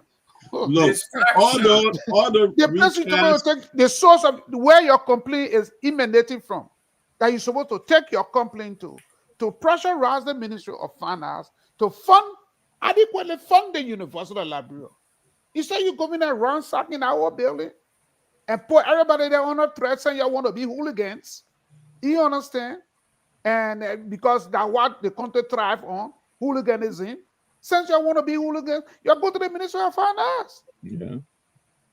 But and what they don't understand is you vandalize the place, the little $2 you have in the bank, they're gonna take it and fix that place. Exactly. And the resources still going to different. Oh Jesus! They're drawing down your resources. All right, guys, we got somebody on the line who want to talk about the university issue. Go ahead. Let's go. Introduce yourself. If you're not Kehleboe, I'm getting off the show. You can hear him? No. No, we can't hear him. You can hear him? No. He's not audible. So, hold on. So let me call you right back. The ambassador? Okay, Kehleboe, I apologize. I'm staying on the show. Myean, okay. I think I got him now. Hold on. Okay, Myean, if you need back, let's take some calls. I know you got let's take the call from. Okay. Near progressive.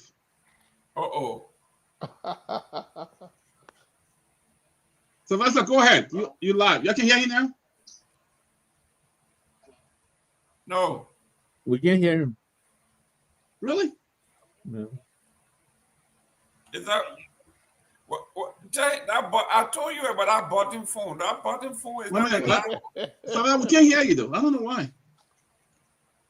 Sylvester using Huawei. I'm using my phone. I'm using Sylvester's phone. Maybe not my phone. My homeboy got his Nokia. He still got Nokia. Tell him Nokia. Okay, hold on.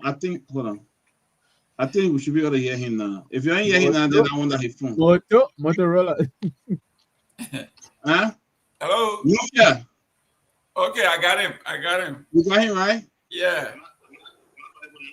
Yeah. Is it hearing now? Yeah, he borrowed somebody's phone. Okay, go ahead. Computer was my fault. My computer was low. I just turned the volume up. Yeah. Actually, Your name and where you calling from? I'm Pewee Sylvester. This issue with the University of Liberia is a very critical situation on a serious note. And the reason is a deep quarter, like a court. And I think it will have to stop if the country, the only state university will have to move forward. And the guys, the militants, will refer to the militant will refer to certain people as veterans. They won't go to God because God's a veteran, right? And the unfortunate thing about the current government, and that's the reason I think the unfortunate situation is that most of the veterans and the also veterans or the university veterans, they are very close to the current president. The National Security Advisor is one of those that the militant go to for consultation. They will receive something they call Soya Fanta militant support from him, the particular man called Kofi Bruce. The current Minister of Finance is a major veteran that the student community do respect. And I'm going with that. And the current information minister is super university needs is cash flow, their cash flow. That's the need. So listen, why would the university students be attacking the current University of Liberia president? Certain people in government, this is a big thing here. It's unfortunate that you have the National Security Advisor, the Minister of Finance, the current Minister of Information. Come on. We need to understand this. When Kamara was basically Minister of Finance, this thing is not veteran of the University of Liberia, but this didn't happen that way. It was broadly under control because most of those guys that they knew that would talk to those students, they had them under control. I know the rest of the story. When Amara and James Colley headed the Ministry of Finance and Development, first the Ministry of Finance, then the Ministry of Finance and Development, these things didn't happen at this level. They give the university the appropriate support the university there. But why would you attack a woman that left her country to go and sacrifice to their structure the University of Liberia? Listen, we all went through that phase. Mr. Nagbe said, Mr. Sito said just now, we went through these things for many, many years, but it got to stop to advance the university. We cannot continuously militarize the University of Liberia as the only state-run university campus. All other universities across Africa, these things happen. Why were you the one responsible for government inability or insensitive nature of supporting the University of Liberia? It's a situation that we all observed it. And that's why past leaders didn't take lightly. Didn't take that lightly. And this also speaks to the incompetence of the Liberian National Police. Why would the police be less though? And that's what I was saying the last time. The current police chief is focusing on things that he's not focusing on. Right? Going and using, you think the teach software tools remove. I mean, it's a serious situation. If there's certain people in the government that are very lacking the student community, that don't want to see the current university president there. They're going to push this, they're going to be big up, she got frustrated and resign. Now, the only person that can stop this is the president. The president will have to be very definitive and take a kind of a decision that will be straightforward. Mr. Finance Minister, I brought this woman to support her. If you cannot support her, let me know. I will bring someone that will support her. Period. Or you don't have to say that. Instruct him to pay the university money. If the money is not paid, the student will riot, will use that as an instrument. And guess what they're doing? They're trying to unfund the University of Liberia, and they will use the students as a springboard to destabilize the activity of the University of Liberia. That's it. The students themselves, the activities being stalled because of the way people are operating. It's quite, Jerome is a systematic thing. I'm telling you this. Those officials I just named to you, these are people the student respect and the student will have consultation with them. Listen, most of the students that were involved into these things, they have communicated with these officials. They refer to them as veteran. That's a change. Veteran. We need to stop these things. It's wrong. It's unacceptable. The university will have to move forward. It's not all the time you will do these things. You saw close argument with life, the stool tooling and all those things. I mean, it's just sad. So I just thought and we all went to the university, graduated from the university, but we cannot, we cannot continue this way. It's very unfortunate that the student, the militant thing, we all did that before, but should it continue? I think it's not, but it was the kind that we instead of being militancy and all of things, intellectualism should be the hallmark of activities at the university. Do programs that will move the student forward. Pay the money. But the people don't find the means to pay the money. Government can do a lot of things. If the government cannot find all of the money, you're just recently in China.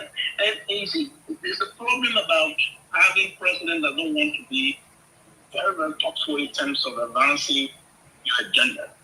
What Madam Sadiq did when she was about to expand the more program for the university, she went to when she did her first visit to China.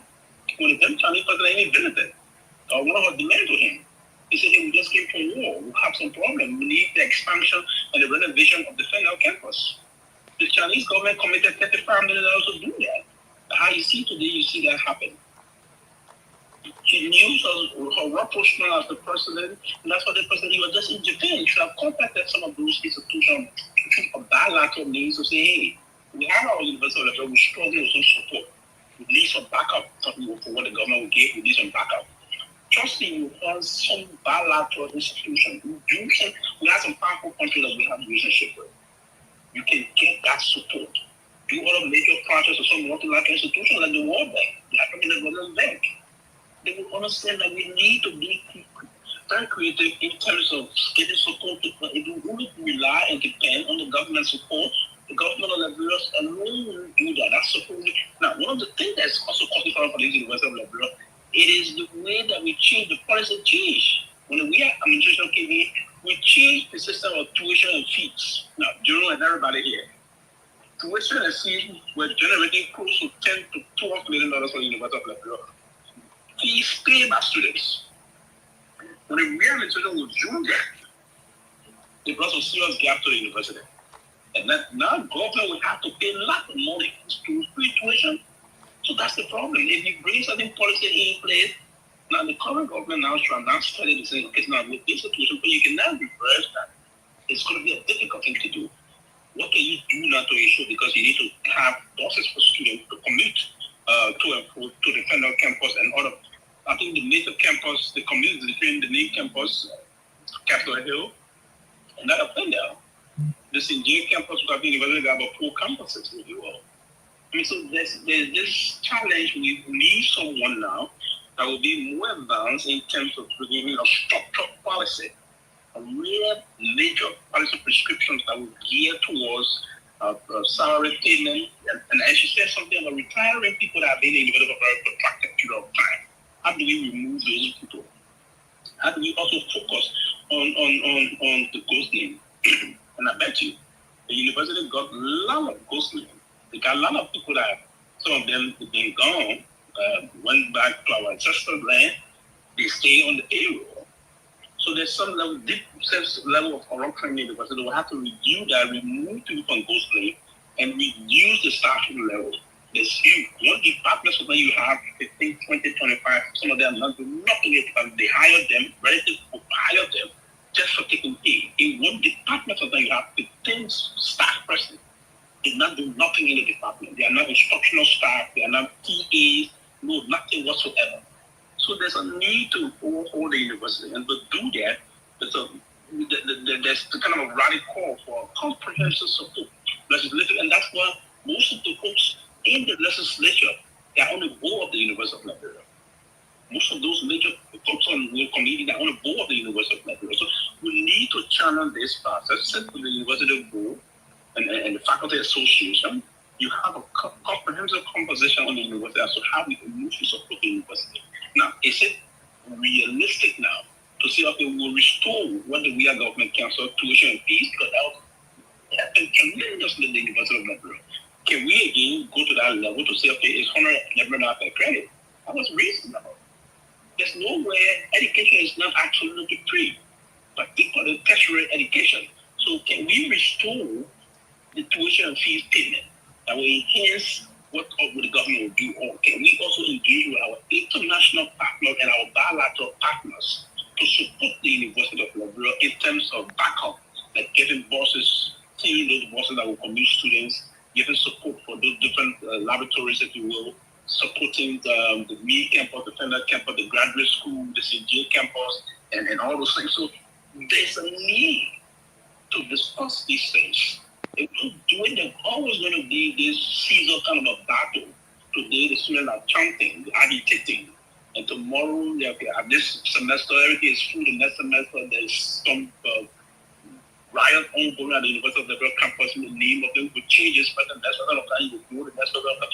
That will bring nothing, and that it will not carry the university ranking, because for you to have academic rankings extended or being amongst those students, you need to first and foremost have a stable learning environment, the ambience, and all those things. It's very critical. Quickly, I will learn it, general, but I mean, I was not on the show today, but I was tired to it.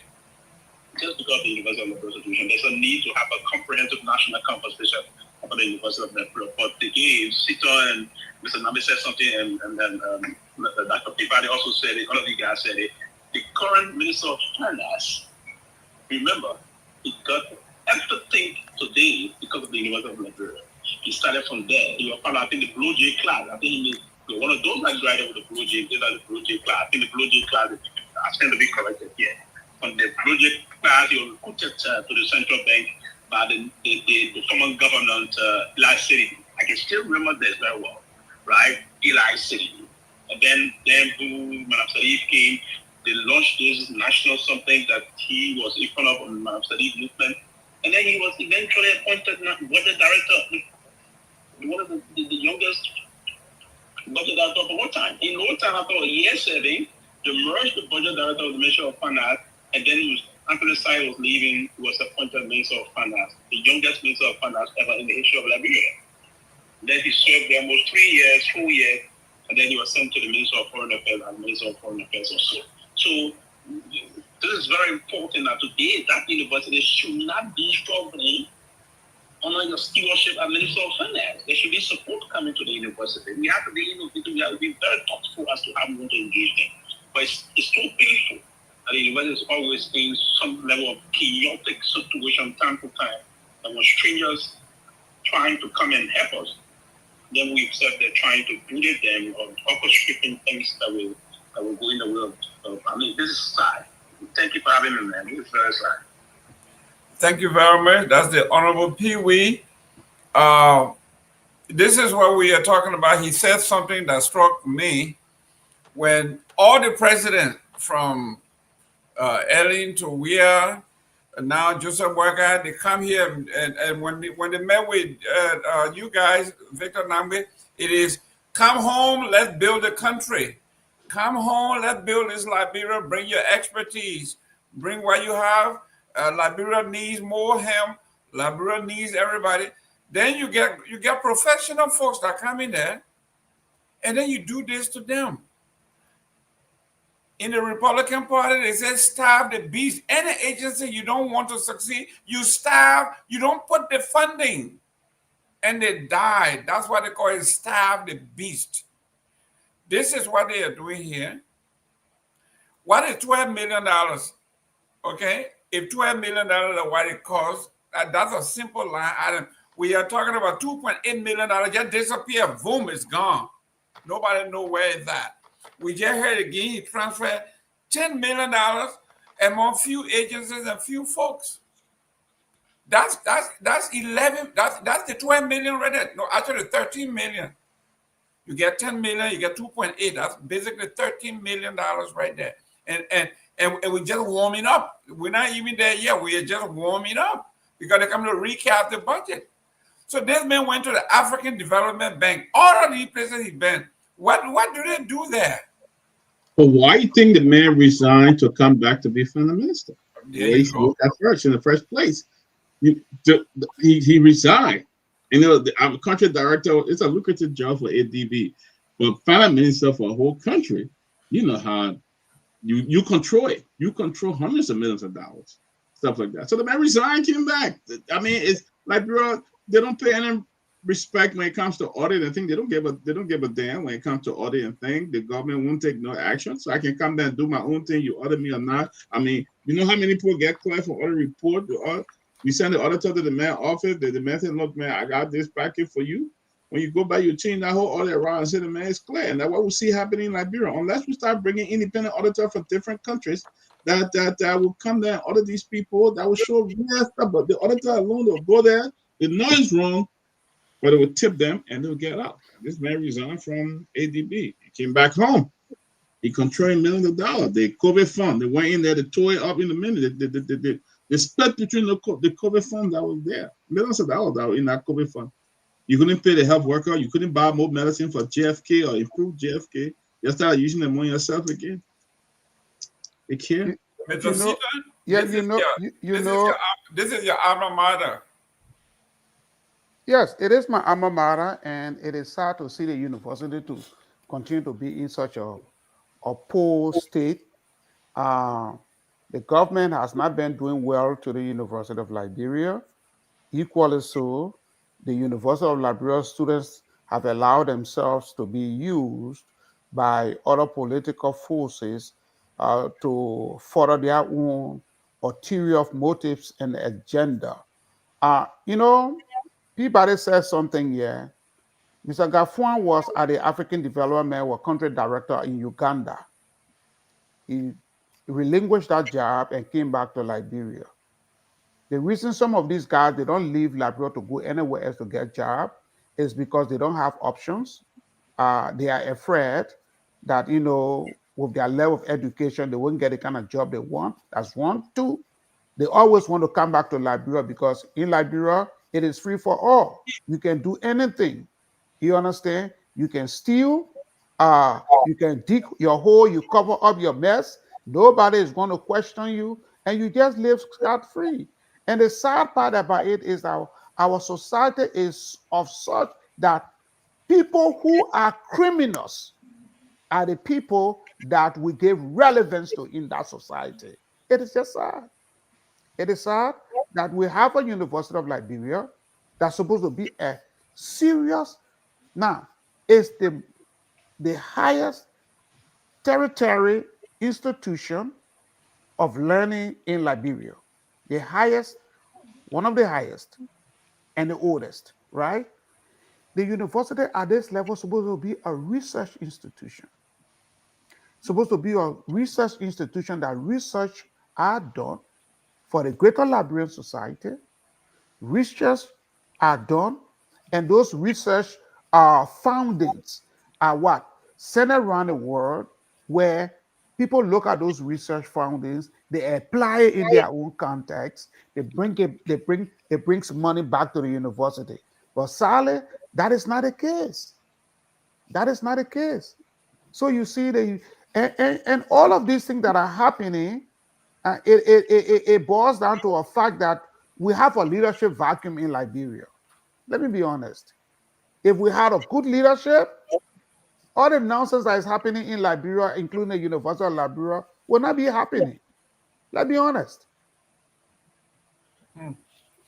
Mr. Nagbe, your alma mater doesn't look good.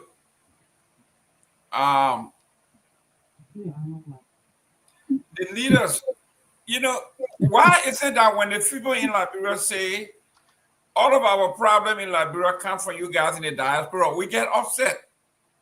But then when you look at everybody, what's the Alaric Tomalin you've been talking about? This man was bullish. This man was everywhere.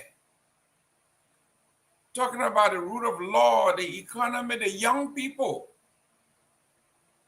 Today, he's at, of all places, I think that good governance. Is that what it is? Yeah, the argument. Yeah, sorry, Dr. Peabody. No, I said, what about Coffee Woods? Yeah, let's go one more. Your whole boy, Alaric Tomalin, was the militant. Yeah, and you want to kill anybody they used to call themselves comrade militant. He's at good governance. Can you imagine somebody working at good governance? So the argument can be made that Alaric them, even though they're in the They come from NDC. They're non-UP, they're not the mainstream UP partisans. So one may argue that the influence on decision making may be very limited, but then the question will be, then why are you hanging in? Why are you hanging on? I mean, if you can't make an impact, then you may want to get out. Otherwise, you become an accomplice. I'm not even sure if Larry has not been replaced. I got to check that because there was a recent announcement made at the Good Governance Commission. But the point is, and Jackson is right. Samuel Kofi, who is right there in the president's office, Anthony Cassidy is right there in the president's office. So there are a Exactly. number of them who are in very close proximity to the president, and it has been reported that a good number of them do exert a lot of influence on the president's decision making. So the question is so legitimate. So the point I'm making is we can't paint all of them with a broad brush because not all of them are in the position to actually affect the president's decision making. But notwithstanding, there are a few of them who are very close to the president. And some of the names we're calling, these are guys who agitated yesterday. Some Anthony Cassidy and I we work in Lane together. I think he was one time president also. So Yeah, that's correct. That's correct. yes. So they understand the problem very well. They understand what it means to eat grumpy and go to class, grumpy with bread and drink water, or to eat gari with coconut and go to class. They understand these things. Or to eat a mommy pepper. We all ate that. They understand these things. We don't come from those backgrounds that are out of touch, like Dr. Peabody. No, Dr. Peabody, that was a joke. I got the old school. I eat breakfast more. Exactly. Thank you very much. So, but the point is, they understand the problem. They know what it means to struggle, not to have. And for this to be happening under their watch is just really very confusing, and it's just really sad. I mean, look at the university. Most of these guys, that's one thing that's undeniable. Most of them we sat down right at the University Student Center, or we're in a dormitory, or sitting down and discussing how to improve the country. Under the Palava house. Exactly. So how is it now that they're on the other side and things are even getting worse? I mean, look at the university. If you look at the university, you can't even take your pigs in there to, you can't raise your because the mold that place is not suitable for habitation. How is this happening under their watch? The legislature in this last budget, they asked for $3.6 million to conduct hearing. They said no. At this point, they gave them $17.9 million, a difference of $13.6 million, and the university needs only $12 million. Jesus. Where are our priorities? These are the things that are very difficult to understand. It's a game. You get in there, you get indoctrinated, you get inducted into the game, and you all become a part of it. I mean, there's no other excuse I can find. I hate to say it because I really love these guys. We're all brothers and friends. We live, we still on together. We understand, where we all came from. But for them to be sitting in this government and this is happening, it's just really very difficult to understand. I'll be honest with you. Very, very difficult. Dr. Peabody, you gotta give it to the Liberian people when you and I get on the ground and say, oh, then I come back again. Yep. They working in nursing home. They over there working the group home. They come here and they want to come make a killing. Don't they have a point, Dr. Peabody, that it looks like there is nobody that I can count on that say they left from here, went over there, and made a change that the folks can brag about. It just doesn't happen. What don't you think the Liberian people got a point that when you go to Orange Grove, man, don't listen to that man. He over there, he doing this, he doing that. And we prove them right every time, Doc. Yeah, we prove them because we go there, we change. You're very low. I think hold on one second. I don't know what's this computer. I need to change it now. Can you hear me? Yeah, we can hear you now. I said the you didn't turn on the volume. I hope you didn't forget to turn on the volume. Yeah, I put it on. But the thing you're very clear now. You're very clear. All right. But the thing is, the Liberian people, when we go there, we see a new atmosphere, a new weather. We see somebody sitting there with a driver, with security. Everywhere he goes, he got 2 or 3 people behind him. You got one person holding his bag. We got a driver. We got cook. We got everything when we go there. We want to form part of this new life. What we just going to sit there and do nothing? So we jump into it right away. We want to live that kind of life. We want to have 2 new young girlfriends and buying them cars and buying them a home. So they go there and they get into this and you see them moving around. It requires money probably that you don't have. So you have to go the extra miles to live this life. So you get in there and the first thing, somebody come and show you a 50. Well, somebody told me one time, said, "Peabody, you have not seen money in your life." He said, "You're a small ball.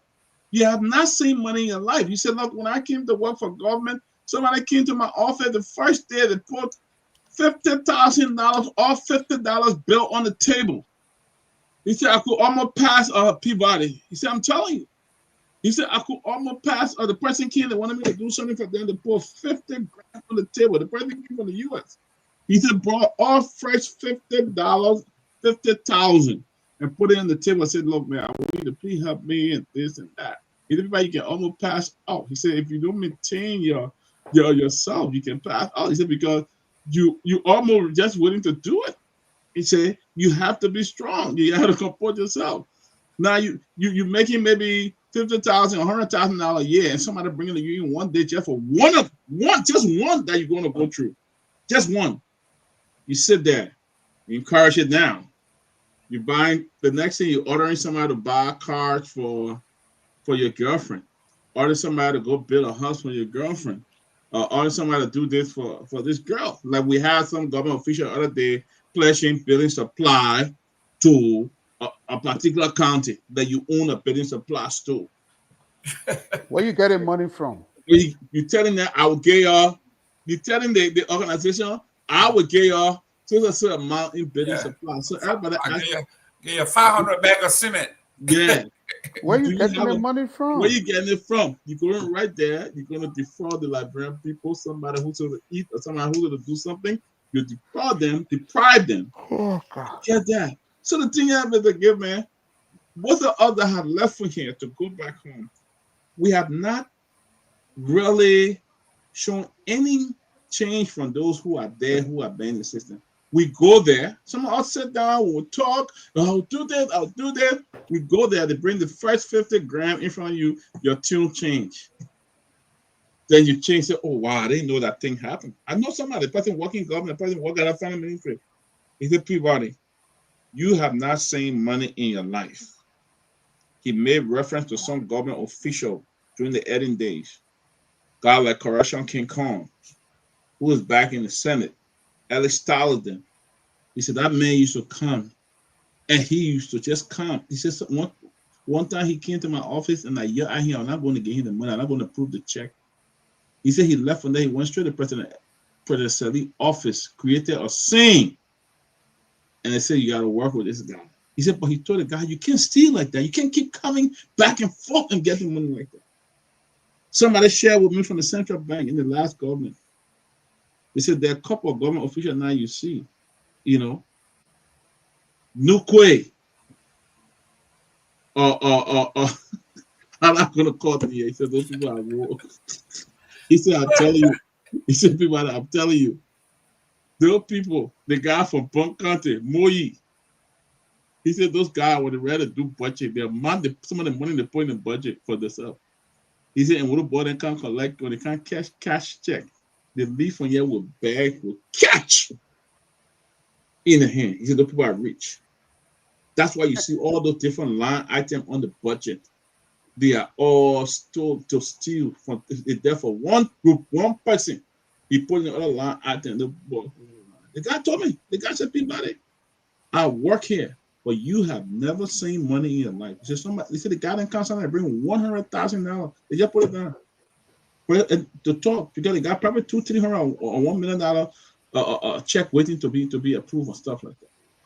So why you think people won't go there and steal? We have not set any example when we leave from here.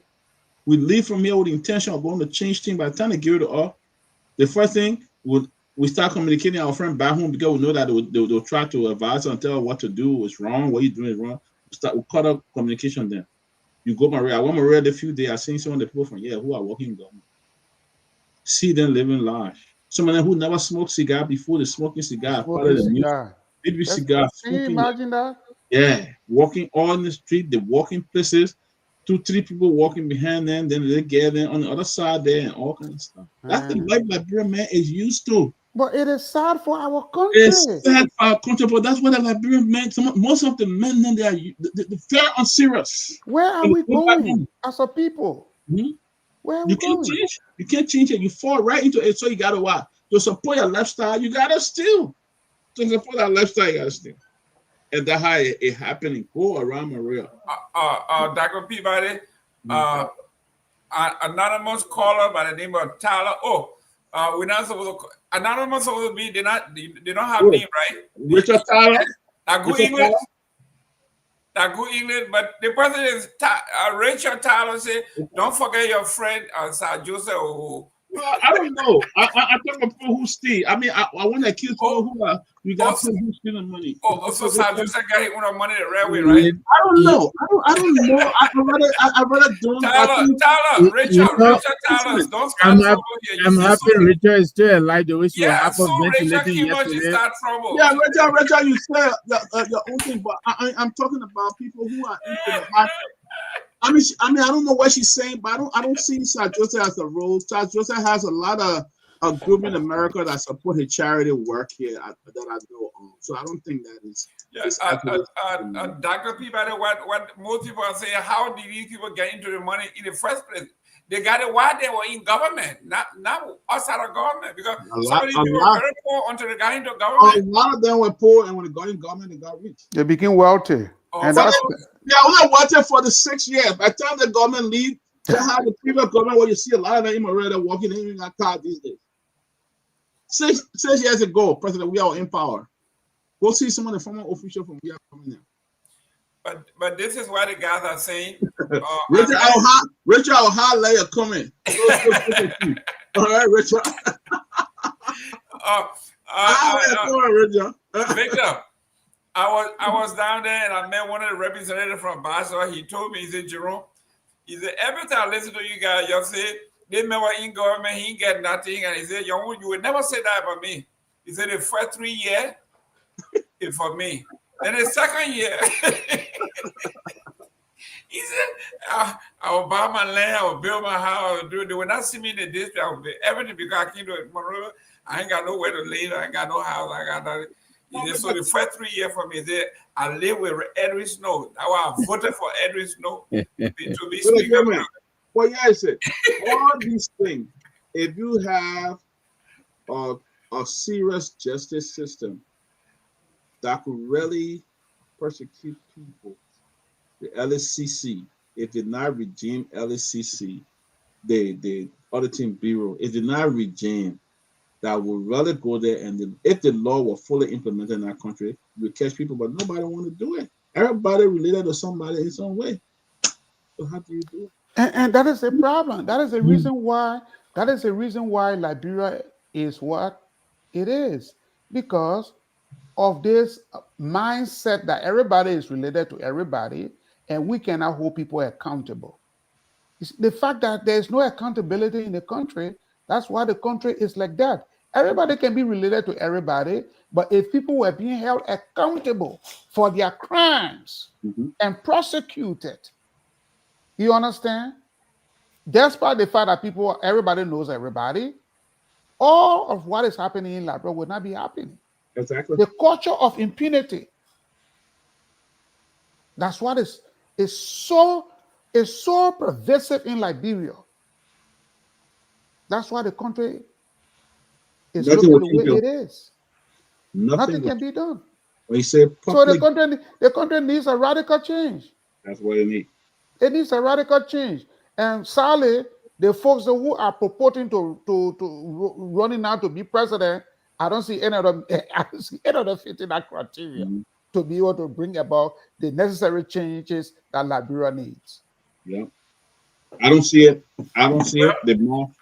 Myean, we got about 15 minutes. Myean, if you out there, if you want to take a call, let's take a few calls. This is too juicy today that our friends are saying you come from the United States with all your big mouth, you are director there, director here. It is joy with that good. Why you come here? Myean, take a few calls so we can. Are you still in Nima? No, I'm in Morovia, but we had a renovation with the studio, so I'm using the other side. Okay. Yeah. So once I activated, you can put your calls in 07776499986, 07776499986. So for those of you who are following us from the diaspora, Mr. Gimmick, you just read out your number since we do not have any artist number for Yes, it's the let me give it to you and you can post that Nagbe. Mr. Gimmick, are you here? Please post my number is 772. Oh, okay. Oh, Jerome, you want me to post it? I'm sorry. Yes. 772. Where in the chat? Yeah, in the chat room. Okay, hold on, Jerome. 772. 772. 940. Okay. 2871. Myean, can you put it on the screen? 2871. Okay, he's having some serious technical issue there in Monrovia. Yeah, we're facing some technical issue, whether it's bad from so I just didn't ring over there. That's fine. Ladies and gentlemen, if you want to be part of the conversation, we are having problem in Monrovia in our studio. So you can call me at 940-2871. If you want to call through Victor Nagbe, Victor, what is your number? Anybody who wants to call you? 609. 609. Please post it too. I'm doing it on 334-6619. Great. You can call either one of those numbers to get involved. We're having technical issues, please. If you want to call, it's 609-334-6619. If you want to call through me, it's 772-940-2871. We are going to be off the air at 7:30. Yes, sir. For Mr. Nagbe to go and take care of the Cowboys. If you are in the Dallas area, if you're in Texas, if you are a Cowboy fan. Mr. Nagbe, I'm sorry. I'm just half my sympathy. Oh. Look at this. The man are champion. The man is a champion. The man is reigning champion. The Eagles. Go Birds. I am not an Eagle fan, but I'm just telling Mr. Nagbe. Mr. Nagbe, this man in the Washington area. What team you got over there? How do you call it? The General? What General? Delaware ain't got no team. Delaware does not have a team. Yeah, most people in Delaware support the Philadelphia Eagles. Don't even go there. In that area, they all used to be Redskins fans. Don't come try it. That whole area, Delaware, Maryland, DC, Virginia, they were all Redskins fans. We know who they are. So don't come here and say you're not a member of it. So ladies and gentlemen, if you want to join the conversation, you can make the calls here on either one of these numbers. If you want us, we can read the comments here. But we are having a great time with corruption in Liberia. We talk about issues that are actually affecting our country. We went from politics to some serious issues about the University of Liberia. The president, or female, or guests, or professional guests, was attacked by a bunch of students. The woman went and closed her office door and locked it. They brought welding machine and broke down her doors, telling her to leave because she's corrupt. She got to resign. For the young men and women to be that brazenly brave, somebody is pushing them. Like Bill Clinton used to say when he was doing his campaign.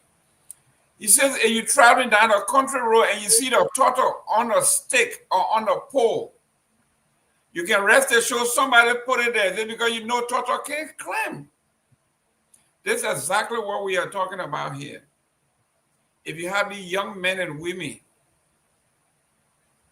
if they knew that they didn't have any support within law enforcement, within government higher ups, there's no way they will go out there and challenge and threaten the president of the university, break down her door. asking her to run away. They have to have support somewhere. They are depending on somebody. Mr. Seaton, I hope you are not one of those that sit in the United States and pushing up fire in Liberia for your soup people to go after that woman. First and foremost, I am not a member of the Student Unification Party. I was not a member of any student political party when I was a student at the University of Liberia, though I used to be a sympathizer. Oh, But really? not a member. Not a member, but I was a sympathizer. That's But again, I'll be honest with you, Dr. Myean, I know her personally. Her okay. husband is a personal friend of mine, Sibo Myean. And she visited my home when the Association of Liberian Journalists had one of our annual conventions in the state of Delaware. So I know her. And under no condition will I sit here and allow and tell people to go and attack her. I want her to be successful Yeah. because I think that she brought a new energy, she brought a new face, she brought a new voice. You understand? And I understand to the plight of the University of Liberia. And I think that she could have make a difference if she surround herself with the right people. But again, Liberia being Liberia, other people in the background are doing everything for her to fail. That is the reason why you see the Ministry of Finance is refusing to fund the University of Liberia despite the allocation in the national budget. You understand that? And the Minister of Finance, who is a former student leader of the University of Liberia, who's supposed to be one of the government officials that's supposed to be championing the cause of the university, is refusing to fund the University of Liberia. And now there are other people who, because they want a job, they're trying to scare her away. You understand? They are using these talks, who call themselves students, to go and do what? And try and vandalize her office and try to harm her. It is sad. And the sad part about it is that the National Police Headquarters is just a stone throw away. They can't cross the road. They can't cross the road. You see that? You see the irony of the whole thing? So what does that tell us? Are we really serious for education in Liberia? The other day we had a whole segment on the mass failure of students at during the wire examination. Are we really serious? I'll be honest with you, we are failing the future generation of Liberia. And if we don't take time, we will not have a country called Liberia. I will stop there for now.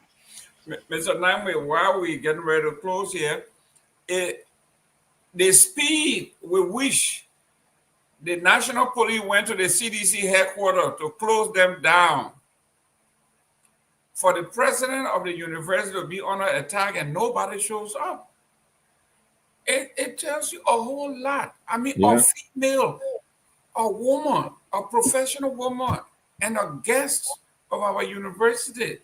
What's about it we say Liberia is the more hospitable place. We welcome strangers. We welcome folks. And here we have a professional woman. And, Yeah. and somebody doing this, and I'm not hearing anything from the police. I'm not hearing anything from government. It looks like she's out there on her own. Yeah, absolutely. And that is very telling,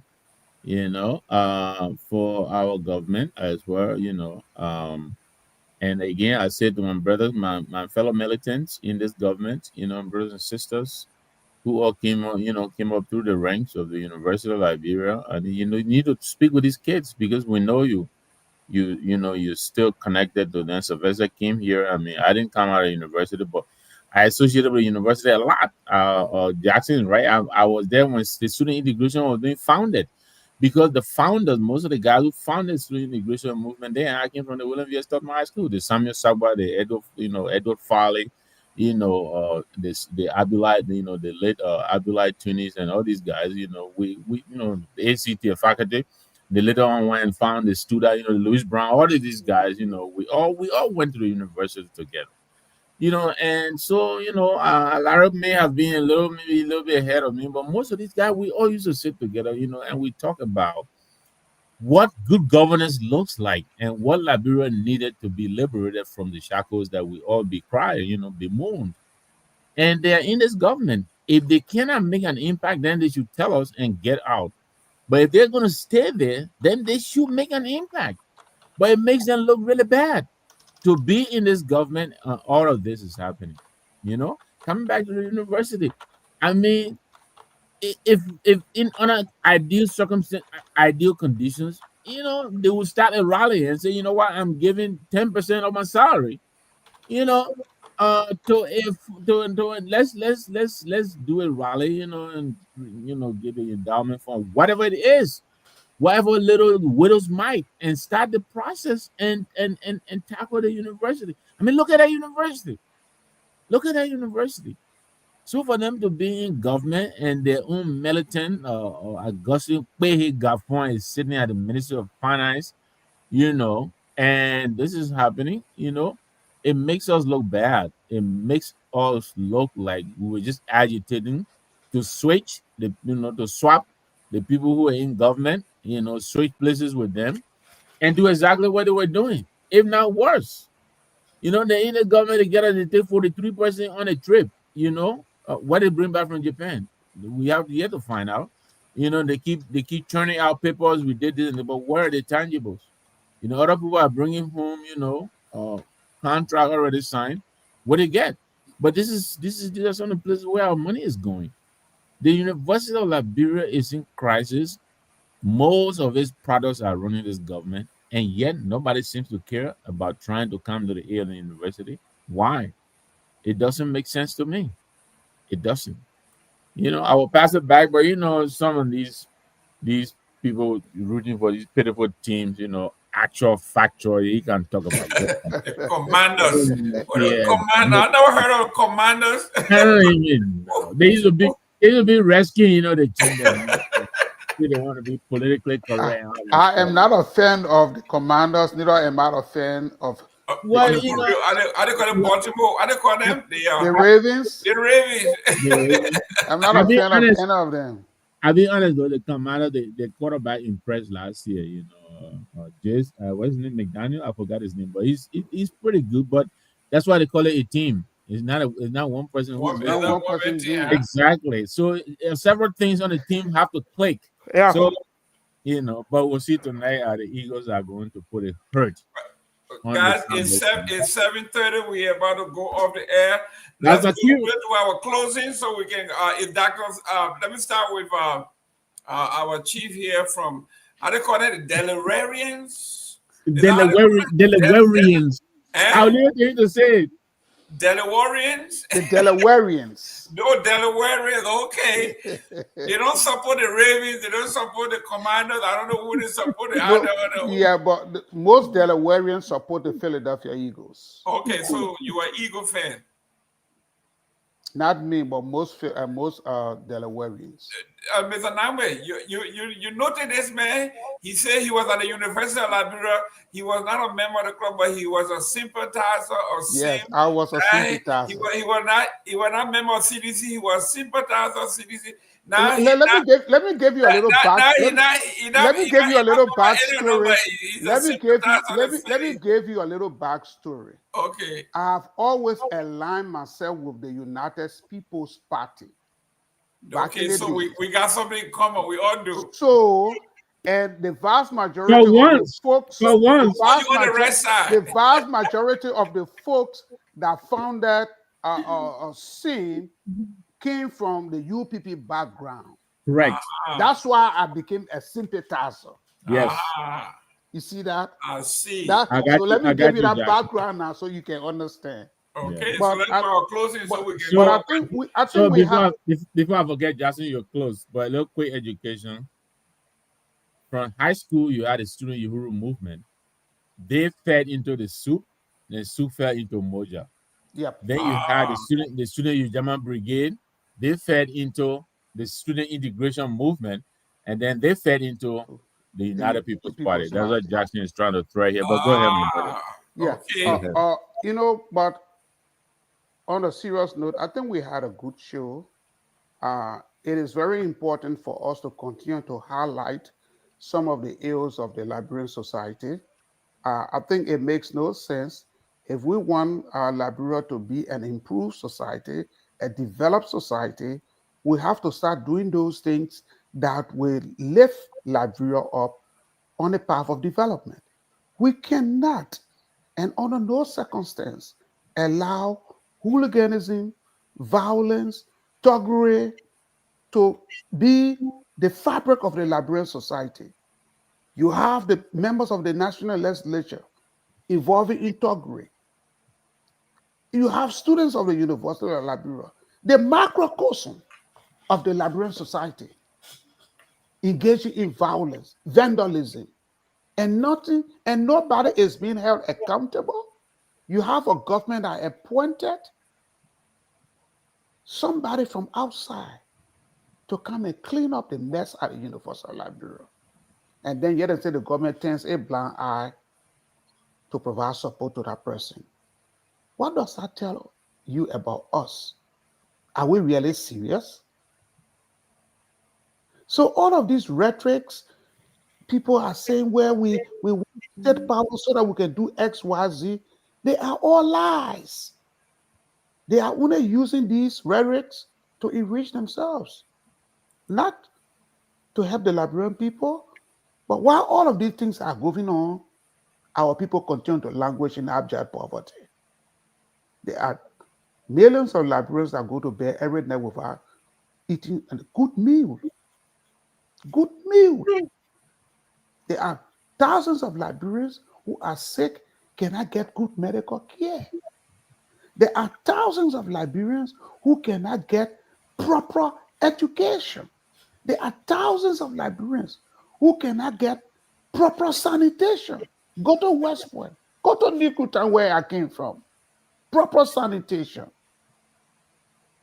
And yet instead, we have a few group of people that are milking the country and draining all of the resources for their own personal good. It's sad.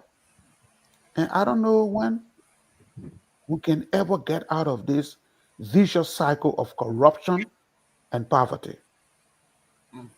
Thank you very much. Thank you. Dr. Peabody, are you there? If not, go ahead. Nagbe, your time is running out. No, running out. Yeah. Let me be quick. Look, yeah, I hear actual factual is that they're coming for this year. All right, my brother. Whatever, I'm sure you are, brother. But if you say so, we'll be waiting. That pie in the sky, eh? Exactly. But look, let me say that my brother Seaton has said whatever I was going to say about this. So I'm gonna go somewhere else. I'd like to congratulate the CMC. You know, a video surfaced here a couple of days ago with Marvin Cole, the honorable, you know, kind of laying out a strategy, you know, on how we're going to recruit over the next 6 months or so. And people were like, yeah.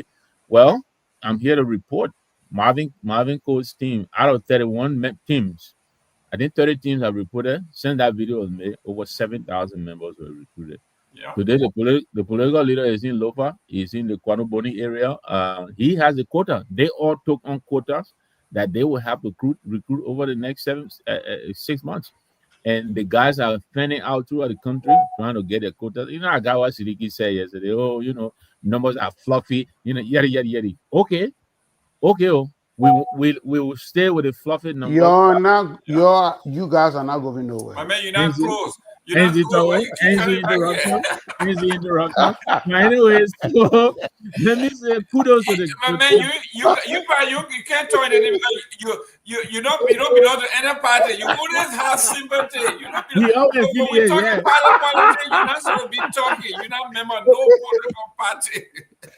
No, but thank you very much for the show tonight. I just wanted to extend my congratulations to the fellow. Thank you. And guys, thank you very much for the tomorrow is Friday. When you come tomorrow, please come with 2 nominations: your best political player of the week and the worst political player of the week.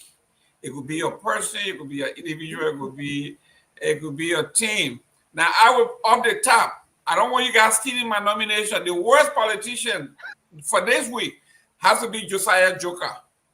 He got to be the worst. That's my tomorrow. That's the premise. And the best got to be. He just released a book explaining the allegations. So I'm going to read it after my game and all of that. I can't prepare tomorrow. Okay, great. And I'm going to say the best political move this week has to be Musability. Those are the two. That's my plan. That's my worst. We're gonna explain it tomorrow, but it I can be say, your all right, then popping out of the load. Richard not chiming. Thank you, Sita. DMC is not going anywhere. Okay. What? Listen, these people not going anywhere. Why you worried about people not going anywhere? We were there at halftime. And last night, Richard here hyperventilating, praising Mr. Caddy. You know, oh my God, Caddy, that boy is so smart. Oh my God, where's the kick come from? Yeah, and we said nothing. But Jerome, we'll see tomorrow, man. We said nothing. We'll see you tomorrow, guys. Rachel, tomorrow when you come, you better bring your best politician of the week. The best and the worst. Say Ali is the best. Oh yeah. You can't even wait for tomorrow, man. I'll see you tomorrow. You can't even wait for tomorrow. She's not finished casting your vote. Okay, guys, see you tomorrow.